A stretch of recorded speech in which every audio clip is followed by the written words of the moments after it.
Reporting on the games you love by people who love to game. The MMO Reporter Network.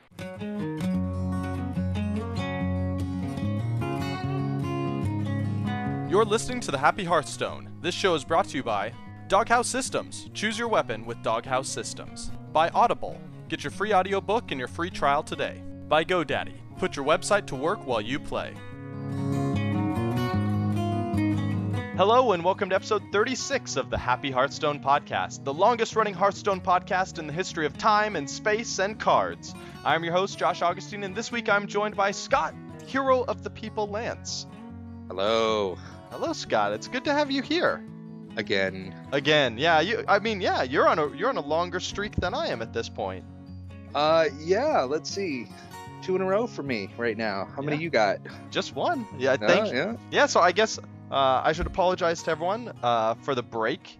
It's been, maybe has it been 2 months now since I've been on the show? That sounds about right, actually. Yeah, I think it has because they were the last two. I think have been a month apart. Yeah, so 2 months. I'm sorry for the break, but it was for good cause. As most of you know, I wasn't having, but my son was born. He's now 7 weeks old and super healthy, and mom is doing great, and life is good. So that's really great. But Scott, thank you and Redbeard for keeping the show alive while I was gone. You guys did an awesome episode. Oh, thanks. So you listened to it? I did. I listened to you stomp Redbeard, and it was kind of depressing. It was not a stomping. That was a very, very well fought and tough match. Okay, all right. You be humble. You be the humble leader. Oh, congratulations! You're the Happy Hearthstone deck champion. Did anybody sing you songs or pay homage to you? When I walk down the streets now, people are just like throwing flowers in my direction. It's crazy. Great, that is good. Yeah, I don't know what that is. I'd really prefer they were throwing like printed out Hearthstone cards. But I guess flowers are okay. So if you guys run into Champion Scott on the road, please print out some cards. Maybe cards from his deck or maybe cards from Redbeard's deck that have you've torn up and just I can't even use anymore. They're like confetti. Yeah, it'd be perfect. So all right, Scott, let's talk about why we're happy. You go first. Me. All right. Let's see. I got a new position at work. I'm still at PopCap, but I took on a new role as a development director on a pretty sweet new unannounced project. So I can't talk about it at all, but it's awesome. I will say that. I guess I just talked about it. All right. So very mysterious of you, Scott. I am intrigued. Yeah. So here, maybe, I don't even know, 6 months, 9 months, something like that, assuming that it stays on track, I can hopefully talk about it, but not yet. So can you tell us what a development director does? Because I have no idea. Yeah, I think it's an EA specific title, and it's not quite what it sounds like. I'm not the director of developers, which is what it makes it sound like. But it's kind of a compliment to a producer. But the producer producers at EA have like a product vision, what they want it to be, and a little more on a creative side, and they help define the scope of what the game, features it'll have. And then development directors are kind of their counterparts that are really the buzzkill. That's me, right? So it's the schedules and the resourcing and the logistics and what the producer wants to say yes to. It's my job that if they're just thinking too big to say, help them understand what they have to say no to. But hopefully most of the time it's more finding what we can say yes to and finding out ways to say yes to it. Okay, interesting. Well, I'm excited to hear what you're working on sometime in the future. We'll have to have you, I'm sure you'll be on the show before then. Don't wait 9 months, but at the very least we'll have you on so you can, let us know what you're up to so people can check it out. Awesome. All right, but we have a long show ahead of us, Scott, so we should probably get going. Wait, but why are you happy? Oh, why am I happy? Oh, man. You have news. Yeah, I guess I already kind of said it. I am happy that my son is doing well. Gideon is his name. He's strong and happy and healthy, and he's actually sleeping. So everyone told me, you're going to hate your life when you're a new dad. You're going to want to kill yourself. It's going to be horrible because, you'll be, a zombie all the time. And I think I just got fairly lucky because, he sleeps for, 4 or 5 hour chunks most of the time, including at night. So it's I'm not sleeping that bad. So I've already talked to a couple people at work that wanted to punch me in the face because they had such terrible experiences. So I'm sure some people listening are raging right now too. But yeah, I'm happy that life is good, I guess. And I am happy to be back doing Happy Hearthstone and recording regularly. We're going to be doing every 2 weeks from here on out, assuming the hard drive doesn't crash again. Right, Uh, right. We've been recording every week for the last couple of weeks. Yeah, I guess we should just be up front and say we already recorded this entire episode. It was, I think it came out to like 2 hours and 50 minutes long. We did the whole review, every single Nax card, and then my hard drive died like 2 days later, and we lost the whole thing. It's kind of embarrassing to admit, but Scott, this is like version 2.0 of the review. We're gonna do it even better this time. We are well practiced. We are, and you know the episode's gonna be good because it crashed my hard drive. When I took it in to try and get it repaired and recover the data, they said that the podcast was the epicenter of the destruction of my hard drive. Like, it's so good, it's just like a mini nuke on the hard drive. It just boom, blew out from there. So ready your ears for absolute destruction. All right, so we were dropping knowledge bombs, but they might have been too heavy. They were too heavy. That's what I'm hearing. Yeah, try and tone it back. Remember that awesome strategy you had with the super top secret card, Scott? Just don't tell him that one this time. It's just too much. It's too much. I think you know what it was is Blizzard, that new launcher. They're secretly watching for people recording podcasts, and they were listening as we went, and they were just like, "Oh man, they cracked necks. They figured it all out. Abort." Yeah. Or they're like, they gave Dancing Swords a 1. I developed that card. Nuke it. All right. Oh, so this episode, we're reviewing the Curse of Naxxramas, the big first expansion pack that came out. And actually, the delay kind of worked in our favor. I'm kind of happy because a few other podcasts, a few other sites came out with reviews kind of as the cards came or before all the cards were out. I'm kind of excited. We've had all the cards out. We've had them out for at least a week. Is it 2 weeks now? I'm trying to remember. Yeah, 2 weeks. About a week I mean, and a half. yeah, we've gotten to play with all these cards. I feel like I have a much better knowledge of which cards are good and bad than I did when I just saw them on paper. Do you agree? Oh yeah, I've definitely adjusted some of my scores based on, how the cards played out, both for better and worse. Yeah. So we're gonna review. Let's talk about the format real fast. The goal of our review is basically to help you identify which cards are strong and in what decks they're strong. So not just, is this card good or bad? It doesn't matter. Because you're going to have all these cards anyways if you buy Curse of Naxxramas, because you get them for free. It's more about finding decks that you can play that they work into. So it's not just, is it good, is it bad, but how can you play this card if you want to play it, essentially, and where is it strongest? So as a part of that, we're going to introduce the card, read the stats, all that sort of stuff. I'll say kind of my opinion. Scott will say his opinion. And then we'll give some deck recommendations, which deck it fits best into, which classes, which decks. And then we're going to give it 2 ratings. Each of the ratings are 0 through 5. There's a base rating, which is just by itself. If this card was put in every single deck in the game, how would it do? And then combo potential, which is if this card is put into a deck that it fits perfectly in, it has all the cards around it that it wants, how much better can it get, essentially? So the idea is you add those 2 points together, and then you get a 0 through 10 rating. But it also breaks it down, so if it has a low base rating but a combo potential, then okay, well, you only want it in very specific decks. But if it has a high base rating and low combo potential, you can pretty much put it in anything, right? That's like the Chillwind Yeti, essentially. Yeah, right. So, all right, anything else you want to clarify about the review process before we go forward, Scott? No, that sounds good. I think we'll give some examples of, cards they work well with, as well as the decks. Yeah, absolutely. All right, so let's talk about Curse of Naxxramas as a whole before we get into individual cards. So this was the first expansion pack. It came out in 5 wings. You could buy those wings individually or as a group. Scott, how did you buy them? Did you buy them all at once? Did you buy them with gold? Did you buy them with real money? What'd you do? I bought 2, the first 2 wings, well, the first one was free, and then I bought the next 2 wings with coins, and then I decided to throw Blizzard $10, and so I just bought the next 2. Okay. Because I got stuck for like 4 days on this, I think it was the first paid wing I couldn't get because their store was down. Yeah. Yeah, that was unfortunate. On mine, it took my gold, but the wing didn't show up, and I was like, I'm just going to log out and hope that it's in my account tomorrow. And it was.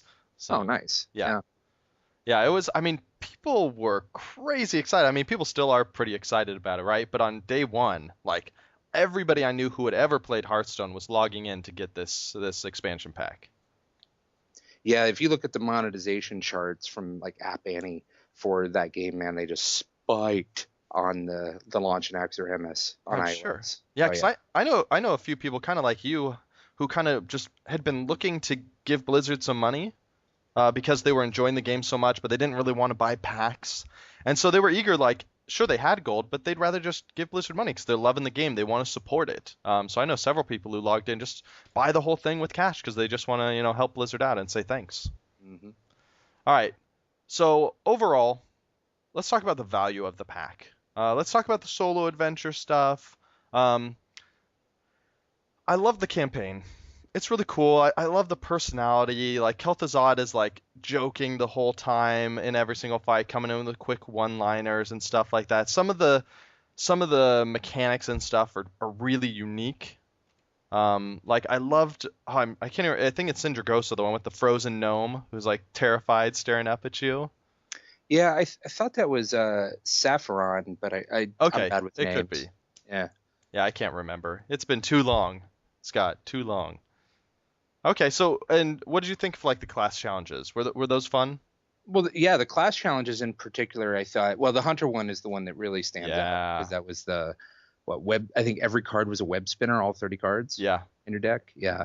And the other ones were okay too. I heard people complain about a couple of them, but I don't know. I mean, just seemed like I was just playing with a novelty deck that was handed to me. I think I got all of them on the first or second try. I think most people did. I think the Paladin gave some people some trouble. And... The Paladin gave me so much trouble. Oh, really? So I finally beat it today, but it has caused me to rage quit 3 times. Whoa. Where I played it nonstop for about an hour each one of those times. So I've probably played that 50 times. I couldn't beat it for the life of me. For whatever reason, I don't know. Like, it's super frustrating to me. The class challenges, when it didn't work, it was really frustrating because you can't change your deck. Mm-hmm. And that's like so core to the card game experience, right? You're playing something. Oh, you identify the problem. You know how to fix it. You come up with solutions. But for whatever reason, man, I just lost it. I kept getting him down to like 8 or 9. I just couldn't finish it out until eventually. I didn't do this for anything else. I looked online. I was like, I need help. Like, just how do I beat this challenge? I didn't net deck any of the other fights. I've done everything else on my own, but for whatever reason, I couldn't do it. And the strategy that they talked about was basically like, stop thinking, just play as many minions as you can every turn, and hit him in the face as often as you can. And they're like, don't try and replicating ooze onto Blessings of Kings and that sort of stuff, which is the stuff I was trying to pull off. Mm-hmm. They're like, just punch face. And that's, after reading that, it took me like 5 more tries, but then I beat it. But then at that point, I got really lucky because I had 2 replicating oozes and 2 Blessings of Might that just happened, to land. And, and I could just go to town.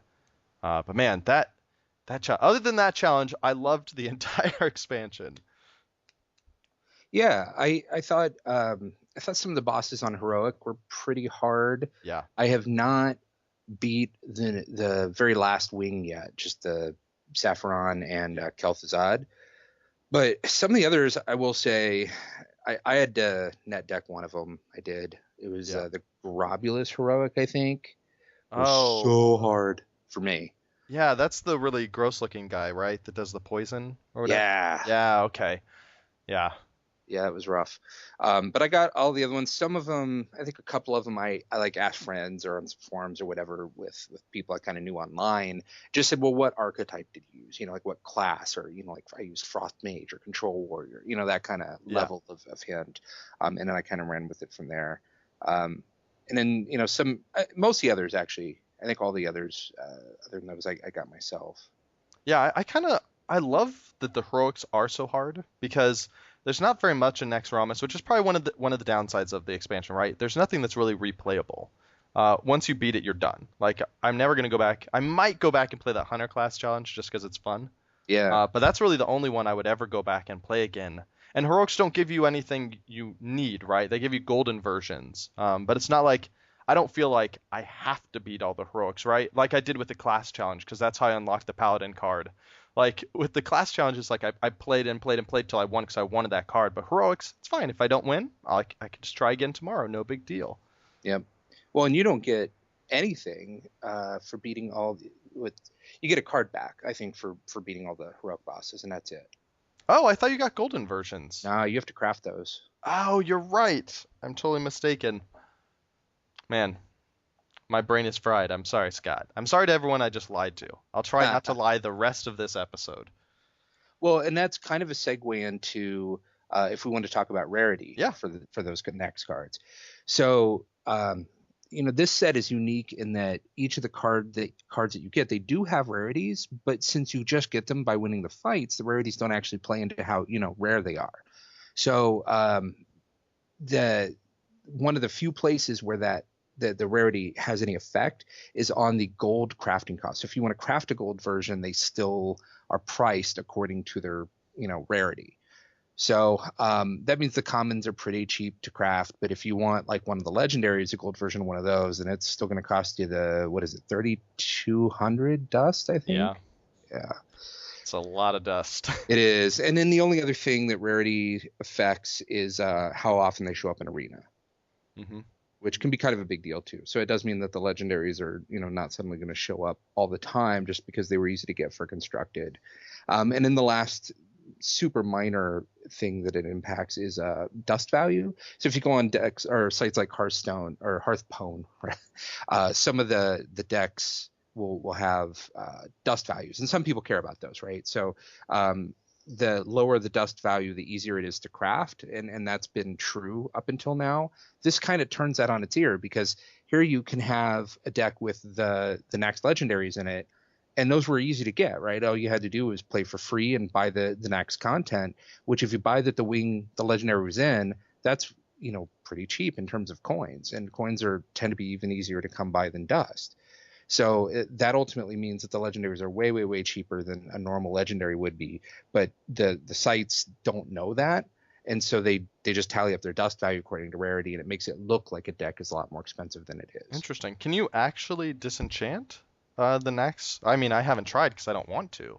No, sorry. Dust value just is a concept that some sites use as to like what the theoretical crafting value. I mean, I say theoretical because now it's theoretical. Yeah. It used to be what if you had no cards but you had an unlimited amount of dust, how much dust value would it take? So the higher the number, it just means you've got more like epics and legendaries, and they're driving up that number. Yeah, it seems like because they should know that you can't disenchant those cards, it seems like they should be valued at 0 dust. Like, it seems like that's something the site should be able to implement. Yeah, and maybe they will, or maybe they do, but it just kind of throws I have this magic spreadsheet where I keep track of things, for example, and unless I'm going to go in and write complicated logic to start saying, well, if it's an Naxxramas, then use these other algorithms on it, and it's just kind of a pain. Yeah, that's fair. All right, something to keep in mind. So as we're going to start reviewing the cards. We're going to start with common, then we'll do uncommon, rare, epic, legendary, and then we'll do all the class cards individually at the end. So all the cards we're going to do up front are neutral. And then it's alphabetical within there. So in case you want to play along at home. Also, we're going to have all of the stuff that we're saying and the ratings and links to all the cards on our blog, GameDiplomat.com, in the same order that we're talking. So for me, at least, when I listen to podcasts like this, I really like to look at the cards and just kind of remember what they're talking about and remember their stats and all that stuff. So you can do that too if you want. But let's jump right into it, Scott. Let's do it. All right, first card. Dancing Swords. This is a 3-mana minion. It is 4/4. Awesome. Death Rattle. Your opponent draws a card. Not awesome. I mean, this is just like crazy high risk for a really low reward, right? Because standard minions, so we're just doing vanilla, a good card would be a 3/4 for 3. So You're getting 1 stat for giving your opponent a card? Pass. No, yeah. I don't feel it either. I think there are some extraordinarily fringe circumstances where this could actually be worth it. I'm not sure that those decks really exist or are viable yet. Like, for example, a mill deck. If you want a deck that just makes your opponent draw as many cards as possible, hey, this would go right in there. But under normal circumstances, it's not great. The one I can think of that might be remotely practical is, let's see. So in like a shotgun deck where you're aggro paladin and you're trying to do as much damage as possible, as quickly as possible, this is it is better for its stats than its cost would indicate. So there's that. The downside, of course, is that they get the card, but if you're in a shotgun deck and you're playing with Divine Favor, then that could be again in your favor, because the more cards they have in their hand, the more cards you're going to be able to draw with Divine Favor. So in theory, if you cast Divine Favor after one of these things has died, you're probably going to be making that card back and kind of have nullified its benefit. And in theory, if you cast 2 Divine Favors after this, then you've actually somehow profited off that ability. But that seems like a real stretch. Yeah, because wouldn't you rather just have like a Wolf Rider or a Jungle Panther if you're just trying to get damage to their face? Yeah, I mean, I'm stretching here. I think Jungle Panther is an awesome card. It's the same cost. It's got 2 less toughness. It's stealth and no drawback. So yeah. Yeah. Okay. Yeah. I mean, I've played it around with it in my kind of mid-range Death Rattle deck, just because I mean you do get a small bonus from the Death Rattle effect on there. But yeah, I agree. I'm giving this a base rating of 1. Right. It's not completely useless, but it's just not good. Right. Yeah. The drawback just really drags it down. Yeah. Combo potential. I mean, I guess we have to give it a 1 because it is a Death Rattle, and some cards get benefits from Death Rattle. But man, it's like negative combo potential with the Baron, right? If the Death Rattle effect happens twice, you give them 2 cards. Yeah. And this could also, obviously it's anti-synergy with those cards. I think it plays well in theory with Divine Favor. I think it plays well in theory with the card that silences all the minions on your side that we'll get to later in the podcast. So there are a couple of cards that it does get better with, and that's what combo potential is about. Does it get better when played with other specific cards? So yes, there's some of that. All right, I'll settle with 1, but I'm not going higher, Scott. Yeah, all I'm saying is not a strict 0. Okay, cool. Yeah. All right, let's move on because this card is too bad. Yeah. So Haunted Creeper is the next one. This is a 2 mana cost, 1/2. It's a beast, so Hunter's ears are kind of perking up right now. And then it's got a Death Rattle effect. Summon 2 1/1 Spectral Spiders, which are not beasts, by the way. But the main form is a beast. His summoned guys are not. All right. So I like this thing quite a bit. It's if you add all the stats together for the guys that you get from the Death Rattle and his main form, you're essentially getting a 3/4 for 2, which is even better than a Harvest Golem, at least more economical than a Harvest Golem, where you get a 4/4 for 3 if you add up all of its stuff. So I know it comes in the form of smaller little guys, but I mean, I actually don't mind that. Blizzard does seem to, I've noticed, give a little extra some extra stats or some extra oomph behind cards that distribute its stats instead of in one big body across multiple smaller bodies. Blizzard seems to think that's worse by just a little bit. I personally don't know that I agree that it's worse. I personally think it's pretty even. So I'm very happy to take this card, and especially in a hunter deck that can make use of its beast form, and a deck that can take advantage of Death Rattle. I mean, there's even extra synergy over what I consider to be really good, efficient base stats. Yeah, so I'm kind of split on this card because, like, my head says yes, the numbers are there, but I really don't like it split up the way it is. It does seem like a big disadvantage to me because if you compare it to something like the Harvest Golem, the Haunted Creeper has to kill all of its minions, itself and its 2 minions that it spawns, just to kill the Harvest Golem. Because having 1 attack on everything is such a liability. Like, the health doesn't really matter because you have to attack the same minion 3 times just to do the 3 damage. I don't know. I mean, it is crazy efficient on stats, right? If the Death Rattle happens. If they waste a silence on it to stop your spiders, that's awesome. So you're almost always going to be guaranteed to get those spiders. Mm-hmm. I don't know, though. I really don't like how split out it is. The 1 attack to me is just so painful. Well, so there are some decks that like having creatures on the board, no matter what. Yeah. And to me, it seems very weird, right? Because this is a low impact card at any given time. If I pay 2 mana, I'm only bringing a 1/2 onto the board, which doesn't feel very aggro. But in a way, it is aggro because one of the signature characteristics about aggro is that its things die very, very easily. And so your opponent can stop you from dealing repeated damage very quickly. In this case, it's almost not worth their time to kill this thing to bring out 2/1/1s, and if they do, those are individually annoying to kill. So I'm not saying this is a good aggro card, but it's interesting in that it does kind of go with the aggro mentality of it can keep dealing damage to the face over and over and over again, and your opponent has to go out of their way to kill this thing. That's kind of not worth, because they're going to have to usually overkill it each time. Yeah, I guess so. I'd rather have it in an anti-aggro deck, 'cause this is awesome for all the people throwing down Murlocs or Sure. throwing down the little beasts that are cheap. Like, yeah. Yep. But yeah. All right, so, I mean, Hunter Beastmaster, right? That seems like the perfect fit for this. Yeah, and I use this in, for example, my Paladin, what I call my Survivadin deck. It's the Paladin deck where the stuff doesn't die that I played on last deck battle episode. I think it works really well in there. And Redemption's fun on it because if it dies, it comes back as a 1/1 that gets to summon 2 more 1/1s if it dies again. And it's just right there in that strategy of these things won't go away. And I found it to be very, very potent, surprisingly potent in that way. Okay. So I think my point is, I think you can go in a wide variety of decks, even though the synergy is strongest in probably the Hunter deck because it's a beast, or a Death Rattle deck.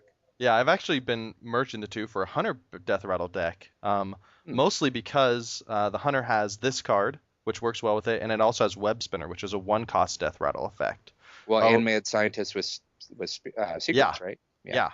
Like, everything seems to work really well in that deck for that one, because you can start getting the what is his name? The cultist guy. Undertaker. Mad Scientist? Undertaker. Right. Yeah, the Undertaker, which gets benefits from Death Rattle. You can start getting pumped really early with the Hunter. Yeah. So, all right. So, what kind of ratings are you thinking? I mean, I think its base value is through the roof. I mean, on raw stat efficiency, it's got no drawbacks other than, I guess, if you think being split across different bodies is a drawback. But 3/4 for 2 is, to me, pegging out the charts. So I gave it a base value of 5. Do you agree? I'll agree. I think I would probably go 4 if I was on my own. But we're a team here, Scott, and I'll support your 5. All right, I'll repay the favor down the line, I'm sure. Yes, you will. Good. And then for combo potential, I gave it a 3 because it's not like the world's most impactful card in combos, but there are a lot of combos that it can participate in. Yeah, I agree. Yeah, that seems good. Like you said, there's a lot of decks that just want creatures on the board, things that are running stuff like the Wolf Alpha and all that sort of stuff. Yeah, and not to mention, of course, anything that takes advantage of beasts, the Starving Buzzard and the Hyena and the Hound Master and all that. Yep. All right, next card, Mad Scientist. A 2/2 for 2, nice and simple, but Death Rattle, put a secret from your deck into the battlefield. This guy is awesome, right? His stats are a little weak, right? Because for 2 mana, we're usually getting a 3/2 at the least, or a 2/3. But that effect is great. As long as you have... See, for me, I think you only want 1 secret in your deck. Maybe 2 of this, like 1 type of secret, so you know exactly what you're getting. I don't like relinquishing control to the randomness, but when I can control it, I love that effect. Yeah, and you say you only wanted a deck with 1 secret, but if you're running a deck that wanted, say, a couple copies of a secret anyway, and that those were in your deck because they're good to have, having this guy in your deck will only make those better because it only gets them out and puts them on the board sooner and cheaper. Yeah. So, yeah, absolutely. Yeah, I mean, so I think what you're saying is it's not worth putting in a bunch of crappy secrets just because you have this guy. Yes, exactly. Right. Yeah, and it's I not... agree with that. Yeah, because the thing is, if you've played all your secrets, it only pulls from your unplayed cards. So if you've played all your secrets, its Death Rattle effect does nothing. So it's super tempting to be like, oh, well, I better throw in Snipe. I better throw in all that sort of stuff. It's like, nah, just stick with the good ones. Look at this as a perk. If 1 out of 10 games his proc doesn't happen, that's okay. Just kind of chalk it up to that's just going to happen every now and then. You get bad luck. Right. And for the most part, if you're running 2 copies of a secret, it's unlikely I think you probably hit the nail on the head. About 1 in 10 or even less, I would expect games for you to come up dry as long as you have 2 copies of a secret. Yeah, and that's better than constantly drawing a secret you don't really want. Right. Yeah. And if you've got more than 1 secret, I think that's okay. You're obviously losing some control because if, let's say you're a hunter and you're running, I don't know, Explosive Shot. Well, it's kind of neat to know that if you bring out Mad Scientist and he dies, that means you have an explosive shot that just like gets, played for free. Yeah. And that's great. But like I said, like I've got a Paladin deck that's got, that's a bad example. I've got my Hunter deck where I use Snake Trap and Explosive Shot, or Explosive Trap rather. So I'll take either of them. It's fine. Yeah, I could see that. So deck recommendation, I mean, I think this guy is strong enough in almost any deck, right? Mage, Hunter, or Paladin only, of course, right? Because you have to take advantage of that secret. But I think any of those 3 class decks is going to be great. Yeah, I would say you can only play him in those 3 classes. Outside those 3 classes, he's just an overcosted minion in that you don't want. Yeah. But in those 3 classes, and as long as you have, I would say, 2 secrets in the deck and 2 good secrets in the deck, then yeah, he's worth playing. So and in those situations, he's fantastic. Yeah. So you're saying 2 secret cards, correct? Just so listeners are clear. So it can be the same secret, but at least 2 secret cards. You think he's good to go? Yeah, and the only reason I said 2 is because like in Arena, you may not be able to get 2 of the same thing. Yeah. But if you get 2 different secrets that are still decent, sure, then that's a great condition to play. All right, so tell me this, Scott. If you're playing Arena and you have Mage, Hunter, or Paladin, and this guy comes up first, do you take him? So you really shaped my thinking back on, I think, the first episode I was on around this, where we were talking about tips in Arena. And you were saying about how you don't select cards assuming synergy with cards you haven't picked yet, because it might not be there. Yeah. I have really grown to appreciate that advice. Now, that said, I don't know how good or bad the other picks would be. So, on first pick, you just have to recognize you're running risk, and that I would not call that a prudent pick at that point.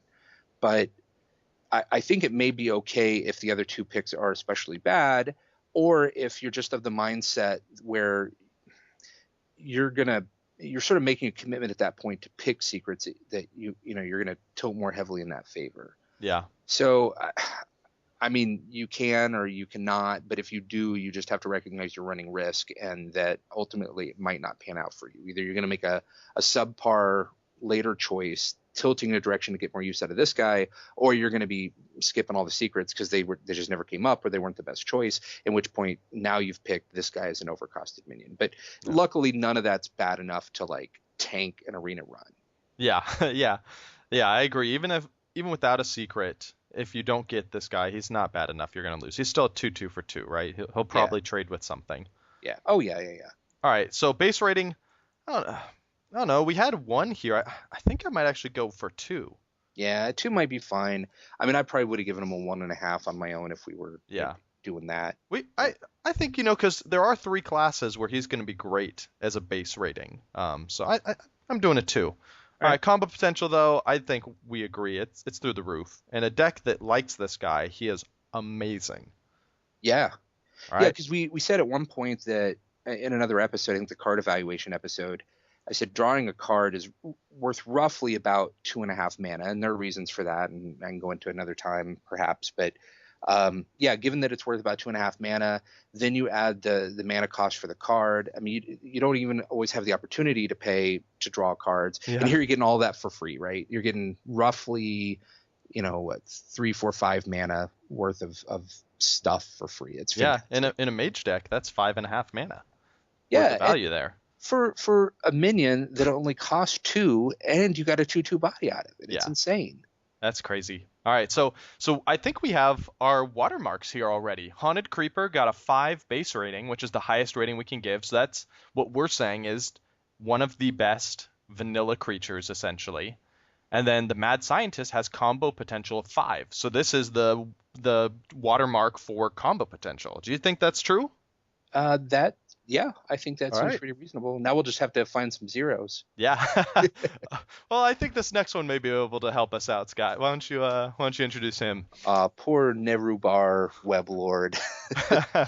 So this guy is a Nerubar Weblord, if I'm saying that right, is a 2 mana cost 1/4, which from base stats is not horrible. Those are the stats that you would expect, but they're sort of allocated a little subpar. I'd much rather see a 2/3 or a 3/2. Yeah. A 1/4 just starts to not pack enough punch, but it's okay. But I would also expect to see a little bit of upside from that, as we've been trained from other cards that are, 1 or 2 mana cost cards tend to get some additional value above and beyond their stats on the vanilla scale. Mm-hmm. So not only are his stats subpar here, but his ability is minions with Battlecry cost 2 more. Well, that's not inherently clear upside. No. Yeah, and in fact, I would say most decks have Battlecry. So if you want to use this guy, you've got to specifically construct some sort of deck that doesn't have Battlecry, and that's a little bit of a tall order, especially in Arena. Yeah, you're abandoning some good cards at that point. Yeah, oh yeah, big time. Yeah. So a couple of interesting tactics to avoid the Battlecry is, let's see, Rogue and Druid in particular. They have units with abilities that are functionally Battlecry effects, but they're not technically Battlecry effects, because Druid has a lot of choose one abilities, and yeah, those happen when you come into play, but those are not Battlecry because they do not say Battlecry. And likewise with the Rogue, because they have so many combo abilities or units with combo on them, that's in place of Battlecry. So yes, they do something when they come into play, but no, they're not Battlecry. So those might be classes where it's easier to build a non-Battlecry deck. Yeah, but even then, I mean, it's unless you build a deck around it, it's just as likely to annoy you as your opponent. And if this card isn't good enough to build a deck around, right? Like, this isn't disrupting anybody's big plans. Like, sure, maybe they can't play, their novice engineer or something like that on the turn they wanted to, but this card isn't going to win you games. Yeah, and it's hard to tell when you're playing it how much impact it's having, right? Because you don't know what's in their hands, so you don't know what plans you may or may not have disrupted. And that's going to, I think, make people think it's even worse than it is. And by the way, I do think it's pretty subpar. But people can't even tell when it's doing them some good. Yeah, that's true. I could see it going okay in a Druid deck where a lot of the minions tend to be Druid specific, like class specific. And all those, are choose ones. And then if you've got some of the nice buff cards in there, this will go well with that. Like the +2/+2 and taunt on this guy turns him into 3/6. Well, that's suddenly his 1/4 is good under those conditions where you can add stats like that. So I would say that's probably the best place for him. Now, when we talk about the combo score for this guy, I don't know that that's like an active combo. It's more that he has anti-synergy with pretty much everything decks, and that's the one place where he doesn't have any active anti-synergy. I don't know any way to actively combo with him. Yeah, the combo potential with the suggestion you gave was all on the spell side, and none of it was from the minion. It just needed something to cast on, and it happened to be the Nurbar Weblord, essentially. Right. Yeah, so what ratings are you thinking? Well, so for base rating, I put him a little below average. So I put him at a 2. And with combo potential, I said a 0 just because I don't know how you build a combo with him. Yeah, I completely agree. I think if we were giving rating or Arena and Constructed separately, I think Arena rating, I just won't touch this guy in Arena because, like you mentioned earlier, you just don't know. You may be presented with like a Battlecry Legendary later, right? That you need to take. Oh yeah. So yeah, I wouldn't touch him in Arena, but base rating 2 sounds good to me. Yeah. All right, Spectral Knight. I'm excited about this guy. He is a 5 mana cost minion, a 4/6, decent stats, all right. Can't be targeted by spells or hero powers. I mean, this is one of the hardest to kill minions in the game, right? The only other creature that has this ability is the Fairy Dragon, which is a 3/2, much easier to kill by troops on the ground or by weapons. I mean, nothing else this big just has that effect. He's great. You have to kill him with troops, and if you can keep the board clear, if you're playing like a control deck, to keep the enemy board clear, I mean, this guy's just going to stick. Yeah, and to be fair, there's a little more that can hit him, right? Because it's troops or AoE or random targeted cards. Like if he's the only thing on the board and the Hunter casts Deadly Shot, he's still dead. Yeah. To be fair, there's no AoE that will kill him single-handedly. Single-handedly, right? Yeah. Yeah. Well, there is, because Twisting Nether or Brawl or. Oh, that's true. Yeah, that's true. Non-damage based AoEs. Right. Yeah. Right. I haven't seen anyone run Twisted Nether in like 6 months though. It's been a while. There might be, and we'll talk about these guys later, but there might be some more with like Stalag and Fugan a little Yeah. bit. Okay, so I'm sensing that you don't like this card as much as I do, Scott, based on your discussion so far. Not as much. I mean, it's pretty strong. I mean, it's a good solid body, and I guess normally, I think about the things that you'd use to kill this, and it's like Lava Burst or Fireball or like one of those big direct damage spells. Maybe like Shield Bash. I think it's Shield Slam. And yeah, you're right. None of those things can get out of the way. I do think it's probably better than a vanilla card. I mean, one way of looking at it is you're sacrificing like half a mana of its cost away from the stats for this ability. Yeah. And I think that does make it better than a vanilla card. But I've heard people say that this is just like the end all be all. And I don't think it's that good. I think it's solid. I think it's really solid. But like what deck needs this? I don't see any combo potential. I don't see any synergy potential. So like in a good stuff deck, I think it slots in really well at the 5 mana cost. But we've already got things like the Jungle Panther? No, the 5/5 Spectral Tiger, the 5/5 Stealth card, which is also pretty good at 5 mana. Yeah, I guess so. I would much rather have this than the Jungle Panther. I'm sorry, Spectral Tiger is what I meant to say. Oh, sorry. Yes, that's Okay. Yeah. Sorry, that's what I meant to say too. Then the 5/5 with stealth, right? Yeah. So you would take the 5/5 with stealth over this guy? No, I'm not saying that. I think they're ballpark. I mean, to me, they're pretty interchangeable. Okay. If I had them both in an arena pick, I'd have to stop and think and maybe even look at what I'd picked so far. It wouldn't be like a brain dead choice to me either way. So the deck I want this in is I want this in a good stuff, like you said, because like you said, it's not great in combo. It's not going to be great in aggro. I mean, I want this in a good stuff control deck where I can take care of his threats on the board, which basically makes this guy unkillable. Outside of very rare circumstances like Twisting Nether and stuff like that. So I'm thinking like late game Mage, maybe even some Priest. Druid is going to be okay, although Druid has so many good minions. Although I can't think of any Druid minions at the 5 cost slot. Unless Druid of the Claw is there. There's the one. Is it no? That's 7. I feel like there's something for 5 mana, but I can't think off the top of my head. Oh well. I'm pretty sure it's got to be Druid of the Claw. Let me double check. Okay, so that's their 5 cost where you get to choose 1 charge or plus 2 health and taunt. Oh, okay. Yeah, okay, yeah, so I wouldn't take that in Druid. But I think Mage, Priest, any sort of control deck is going to do fine on this. Sure. And you're right. I think Control is a real good place for that because this thing sort of forces trades on the ground. Yeah. And that's where this thing excels because it can't be taken out by spells. Yeah. All right, so base rating, can I sell you on a 4 at least? Oh yeah, no, I think that's fair. It's above average. I've seen out there with other people reviewing Naxx, some people that just think it's a clear-cut 5, and I just don't go that far. Okay, well, I'll give you a combo potential of 0 because this guy's got nothing. I mean, he can't even be targeted by your spells. So right. Yeah. Yeah. All right. Let's see if you get a better card. I'll try and stomp on it too. Stone Skin Gargoyle. This guy's a 3 mana cost, 1/4. So we just talked about a 2 mana cost 1/4 that wasn't great. So this guy better have a darn good ability. At the start of your turn, return this minion to full health. Well, all right. At least that's clearly upside.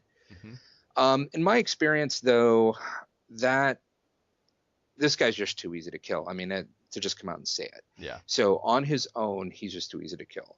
Now, I can tell you that Hearthstone says that this guy is used overwhelmingly in Priest decks. And that makes sense because that's a deck where you can give him a lot of survivability.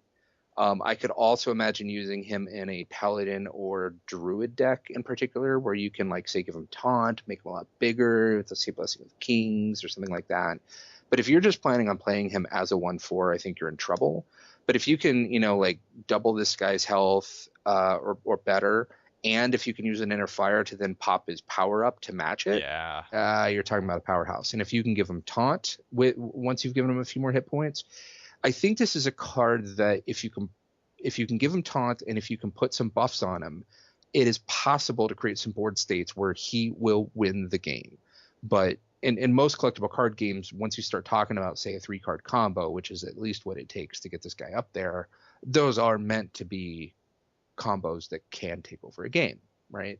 Yeah. So I just think it's too much investment in too narrow of circumstances to get him up to a point where hopefully he can do some damage. And even then, hard removal or silence just trumps him and everything you threw on him. So I just consider him a pretty big liability. Yeah, I think so. This is the guy on paper that I was most excited to play with, because Priest is my deck. Like, Control Priest is my favorite thing. Health buffing Priest decks is what I like to play when I'm playing for fun. And so this guy just fits in right, like, because his healing also procs Northshire Cleric and that sort of stuff. Because even though it says restore this minion to full health, it really means heal this minion for however much health it's missing. So it counts as a heal, which is really fun. But yeah, I mean, like you said, I think a big problem is that it heals at the start of your turn, which means that you have to do your attack, right? So you get him to low health, you eat a Murloc, get him to 1/2, which is actually like a best case scenario.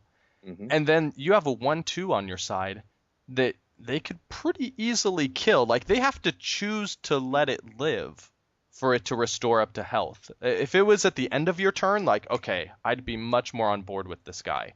But anytime I got this guy damaged at all, they would just immediately kill him. His healing almost never played a factor.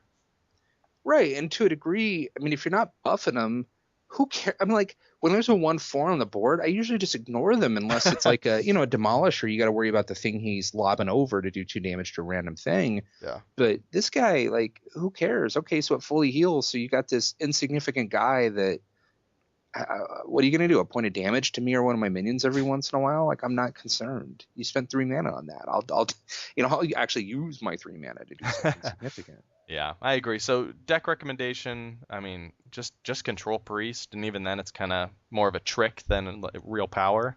And like I said, maybe Druid or Paladin. Those are the next 2 most played classes. All right, what kind of ratings? Give me the numbers. Solid facts, Scott. Base rating, I'd put it a 1. I mean, it's better than a 0 because it's got a body. It's not like a spell that's just worthless and you can get no value out of it. Do you agree with the 1? Yeah, I'll do a 1. All right. And then combo potential, I did say a 3 because there's a lot of opportunity there. I do want to put an asterisk next to that saying I don't know that it's ever worth playing, but in theory. Yeah. And I mean, let's be honest. Sometimes we just like to play decks for fun, and this could be one of those cards that is like, you can have that fun combo where you do pull off the 3 or 4 card combo, like Scott was saying, and it wins you the game, which can be fun every now and then. That's what this guy is for. He's not there for competitiveness. And I could see using him in like, Naxx battles or, if they come out with more PvE content. This guy allows you to do some tricky, interesting things that if you're in like specific circumstances or trying to solve a puzzle, I do want this. It's like a tool in my tool belt. Yeah, that's a very good point. And a side note, because he technically does heal, be careful bringing out an Akanai Soul Priest, because then if he gets wounded and he tries to heal himself for the difference, he'll end up hurting himself for that much instead. Oh, so yeah, that's depressing. Don't ever put those 2 cards in the same. Good to know. Yeah. All right, next card, Undertaker. 1 mana, 1/2. But check this out. Whenever you summon a minion with Death Rattle, gain +1/+1, which means if you can gain even 1, you get a 2/3 for 1. I mean, it's decent minion stats, right? Like a 1/2 for 1's not bad. And it'll often draw out removal early just because of the potential. And we've talked about this on the show a lot, but I love cards that make my opponent blow their removal or blow that sort of stuff because of potential, where I don't even have to invest further into it, but because they're worried about what it can be, they freak out and they do whatever they can to get rid of it. I love that. Yeah, so I call those lightning rod cards. And lightning rod cards are a big deal because you're right, they fish removal out of your opponent's hands, and there's a concept where it's hard to quantify because you can't measure it, but if you're forcing your opponent to do something other than what they were going to do, well, assuming they were going to do the most advantageous thing for them, then the delta between what you made them do and what they were going to do, that difference is actually value that you created by, say, playing this card. So who knows how much that's worth, and it's going to be different game to game, and maybe it's a part of a mana some games, and maybe it actually wins you the game other games. Who knows? But yeah, it is a real thing. Yeah, and I mean, I've played this. So I've played this guy a lot in my Hunter Death Rattle deck, right? He's kind of core to that deck, and so many times players I play this on turn 1. Turn 2, they do a coin and some removal spell. And that right there, I already feel like I'm way ahead of the game. They've already wasted their coin, and I've just traded a card 1 for 1, and I'm ready to go. Yeah, it's when I'm playing against this guy, and I've seen him in a few games out there. I try not to get too scared of him because I realize there aren't that many cards with death rattle effects, and like a lot of them that were introduced with Nax are actually bad death rattles that the person doesn't necessarily want to even play. Yeah. So I realize that it's kind of like that overload guy in the shaman deck. Like I think the percentages are about the same. Like there maybe at most about a third of their deck is going to be death rattle. So every 3 turns on average, they can pump that thing up. And there's almost a reverse effect where if I let it live, now my opponent's going to, in a vacuum, they might have played card X on their next turn, but now they're going to play card Y with the the death rattle effect to trigger this. And so I'm sort of making my opponent play a way that they wouldn't normally play. And if I've got that removal card, well, you bet I'm going to wait a turn to play it to see if they, bring out that other death rattle card or play what might otherwise have been suboptimally. Yeah, that is very true. All right, so deck recommendations. Obviously, death rattle deck, whichever class you like playing. Zoo, you think? Because Zoo has a few death rattle in it. Yeah, I think I've seen this guy played in Zoo, and he is a 1-drop, and there's not many 1-drops that you want to play on turn 1. Yeah. Because, like Abusive Sergeant and Young Priestess and, a lot of these kind of cards don't want to be played on turn 1. Yeah, that's a good point. All right, so base rating, I don't know, how about a 2? Because it is just a 1-2 for 1, right? Yeah, and its base stats are, to be clear, below the vanilla curve, but if you can manage to trigger that ability at least once, then suddenly he's turned out to be a good value. But I would put that under combo potential because you're playing it with specific cards to make him better. If you ignore that ability, he's actually below the vanilla curve. Yeah, I agree. Combo potential 4, probably not quite a 5, but it is a really strong effect when it happens. Yeah, and I think again, if you can fire it off even once, suddenly you've played a very cost efficient card. And we can talk about this here in a couple more cards, but Zombie Chow is a card that I think it compares pretty reasonably to. Yeah. Okay. I think I like this guy better in a death rattle deck. I do too. And actually, when we let's jump to the next card because I think he works really well with this guy. Yeah, Unstable Ghoul. So this is a 2 mana cost 1/3, so a little below the vanilla curve. But he has Taunt. Okay, well, that kind of sort of puts him on cost. And then an extra ability, Death Rattle, deal 1 damage to all minions. And originally when I saw this guy, I wasn't too excited. I was trying to think of how to make good use of him, and then it clicked. It's Warrior. It's all about Control Warrior. If you're going to play a Whirlwind in your deck, if you're using Enrage cards, if you're using the Armor Smith or the Frothing Berserker or Acolyte of Pain. There's a number of cards that just want to take damage in very small amounts, and this is a great way of making that happen. And I liked those decks. I liked the idea of those decks, but I never played them because I didn't want to burn a whole card with Whirlwind. Well, now I don't have to. Now I have a taunt creature to help protect my otherwise fragile Enraged creatures and a way to ping them and deal a little bit of damage and really get them going. Yeah. So what do you think?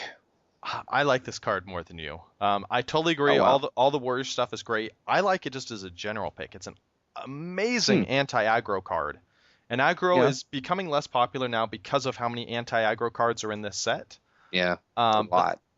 Which is pretty crazy. But this card is part of the reason why aggro decks are becoming less popular. It's fine stats, right? 1/3 for 2, has Taunt. It'll kill any attacker with 2 health because it deals 1 and does an AoE 1. I think it's just solid value for any control deck out there. Yeah, okay. Interesting. Yeah.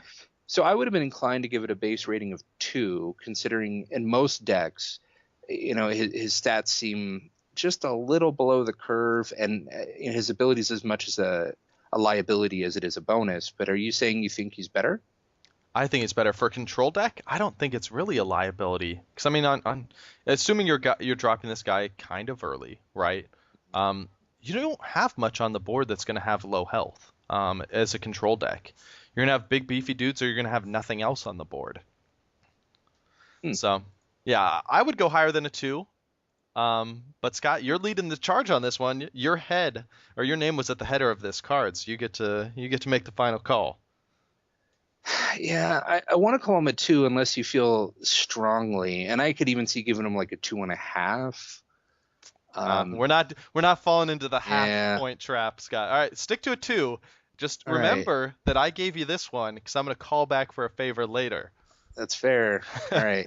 And in combo potential, I will call it very high. In a control warrior deck, there's just so many fun interactions with this thing. Yeah. Anything within rage. It's so many different class specific warrior cards. Oh, yeah. I'd give it a 4. Yeah, I'd agree with that. Absolutely. Cool. All right, I want to take a quick break to talk about one of our sponsors, Doghouse Systems, which they build custom PCs and deliver them straight to your door. They have awesome quality, great options, lots of different customizations you can do. But my favorite part about them is their customer service. I've worked with these guys a lot, and they're just super friendly, super helpful, just bending over backwards to make sure that you're happy. That's what I love most about them. If you're looking to get a new PC, then check out doghousesystems.com and use the coupon code MMOReporter to double your RAM. Up next, Zombie Chow, the card you were teasing before. I like this card too. Another great anti-aggro card, as listeners are noticing the trend. A 1 mana cost 2/3. What? With a Death Rattle, restore 5 health to the enemy hero. I mean, this is amazing for early board control, right? For a control deck, you're not planning to deal damage to the enemy guy before this dies anyways, because this is probably dying on turn 2 or turn 3. So the Death Rattle in a control deck almost doesn't exist. It's just there to take care of, their knife jugglers or whatever they throw down. Yeah. And that all focuses on drawing it in your opening hand. What if you don't? Yeah, sure. Right. And most of the cards you draw in a game are not in the opening hand. That's true. I mean that argument is for any low mana card. Yeah. I mean the health doesn't really bother me that much as a control in control decks, again, because control doesn't win by, I'm going to beat you by 1 hit point. I'm going to beat you by 5 hit points even. Control wins by, I'm going to control the board better, and by the time my plan comes to fruition, you could have 1,000,000 health and it wouldn't matter because I will still win, because they will just own the board. And so the health even then doesn't really bother me. Yeah, I mean, I hear you. I can't say that I feel the same way about it, but so what number would you give it, like on a base rating? So base rate, I mean, so base rating, so that includes all decks. I mean, yeah, assuming no synergies in particular. Yeah, and including aggro decks and stuff like that. I mean, like a 3 is the highest. I might even go down to a 2, just because it's so bad in like aggro decks. Okay. But then do you see any synergy opportunities there, like combo opportunities? Yeah, I mean a little bit, right? Like the Akanai Soul Priest, it could deal 5 damage to the enemy hero. That's like living the dream, right? Ah, that's clever. Yeah. Yeah, or some of the things where you said, silence your own minions. I don't know, what else? So I'm sure there's more combo. What am I missing? Yeah, the Akanai Soul Priest, that one's clever. Yeah, that's the one. Yeah, I think you actually mentioned the Shadow Priest control is kind of the ideal deck, right? Mm-hmm. Yeah, okay. I don't know. What do you think? I don't know, maybe a 2.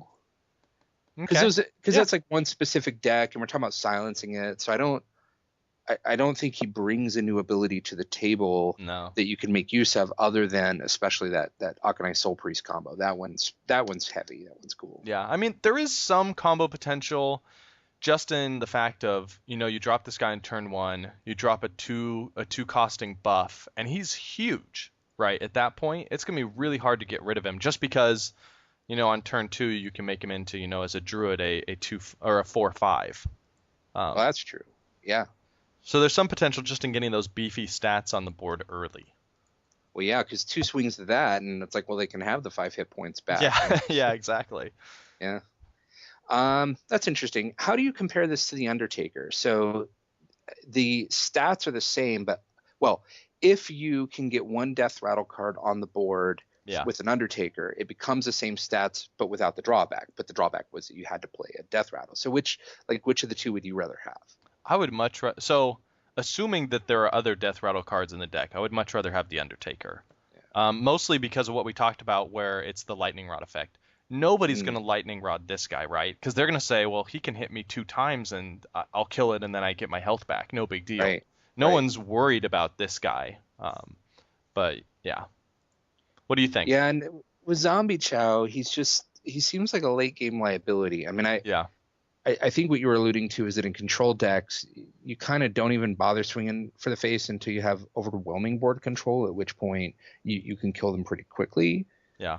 But I've run into this guy a few times online, and the reality is I am killing 1 or 2 of these things in the middle of the game, and it is going to my hit points, and it is keeping me alive. I mean, getting 10 hit points in the middle of a game from something my opponent's played, which has happened, it's, I just say thank you. And yeah, it's very true. And especially late game, if you don't have taunt up or something, you put this down and, their bear eats it. And it's like, it costs them, 3 hit points that they miss dealing damage to you, but they heal for 5. Yeah.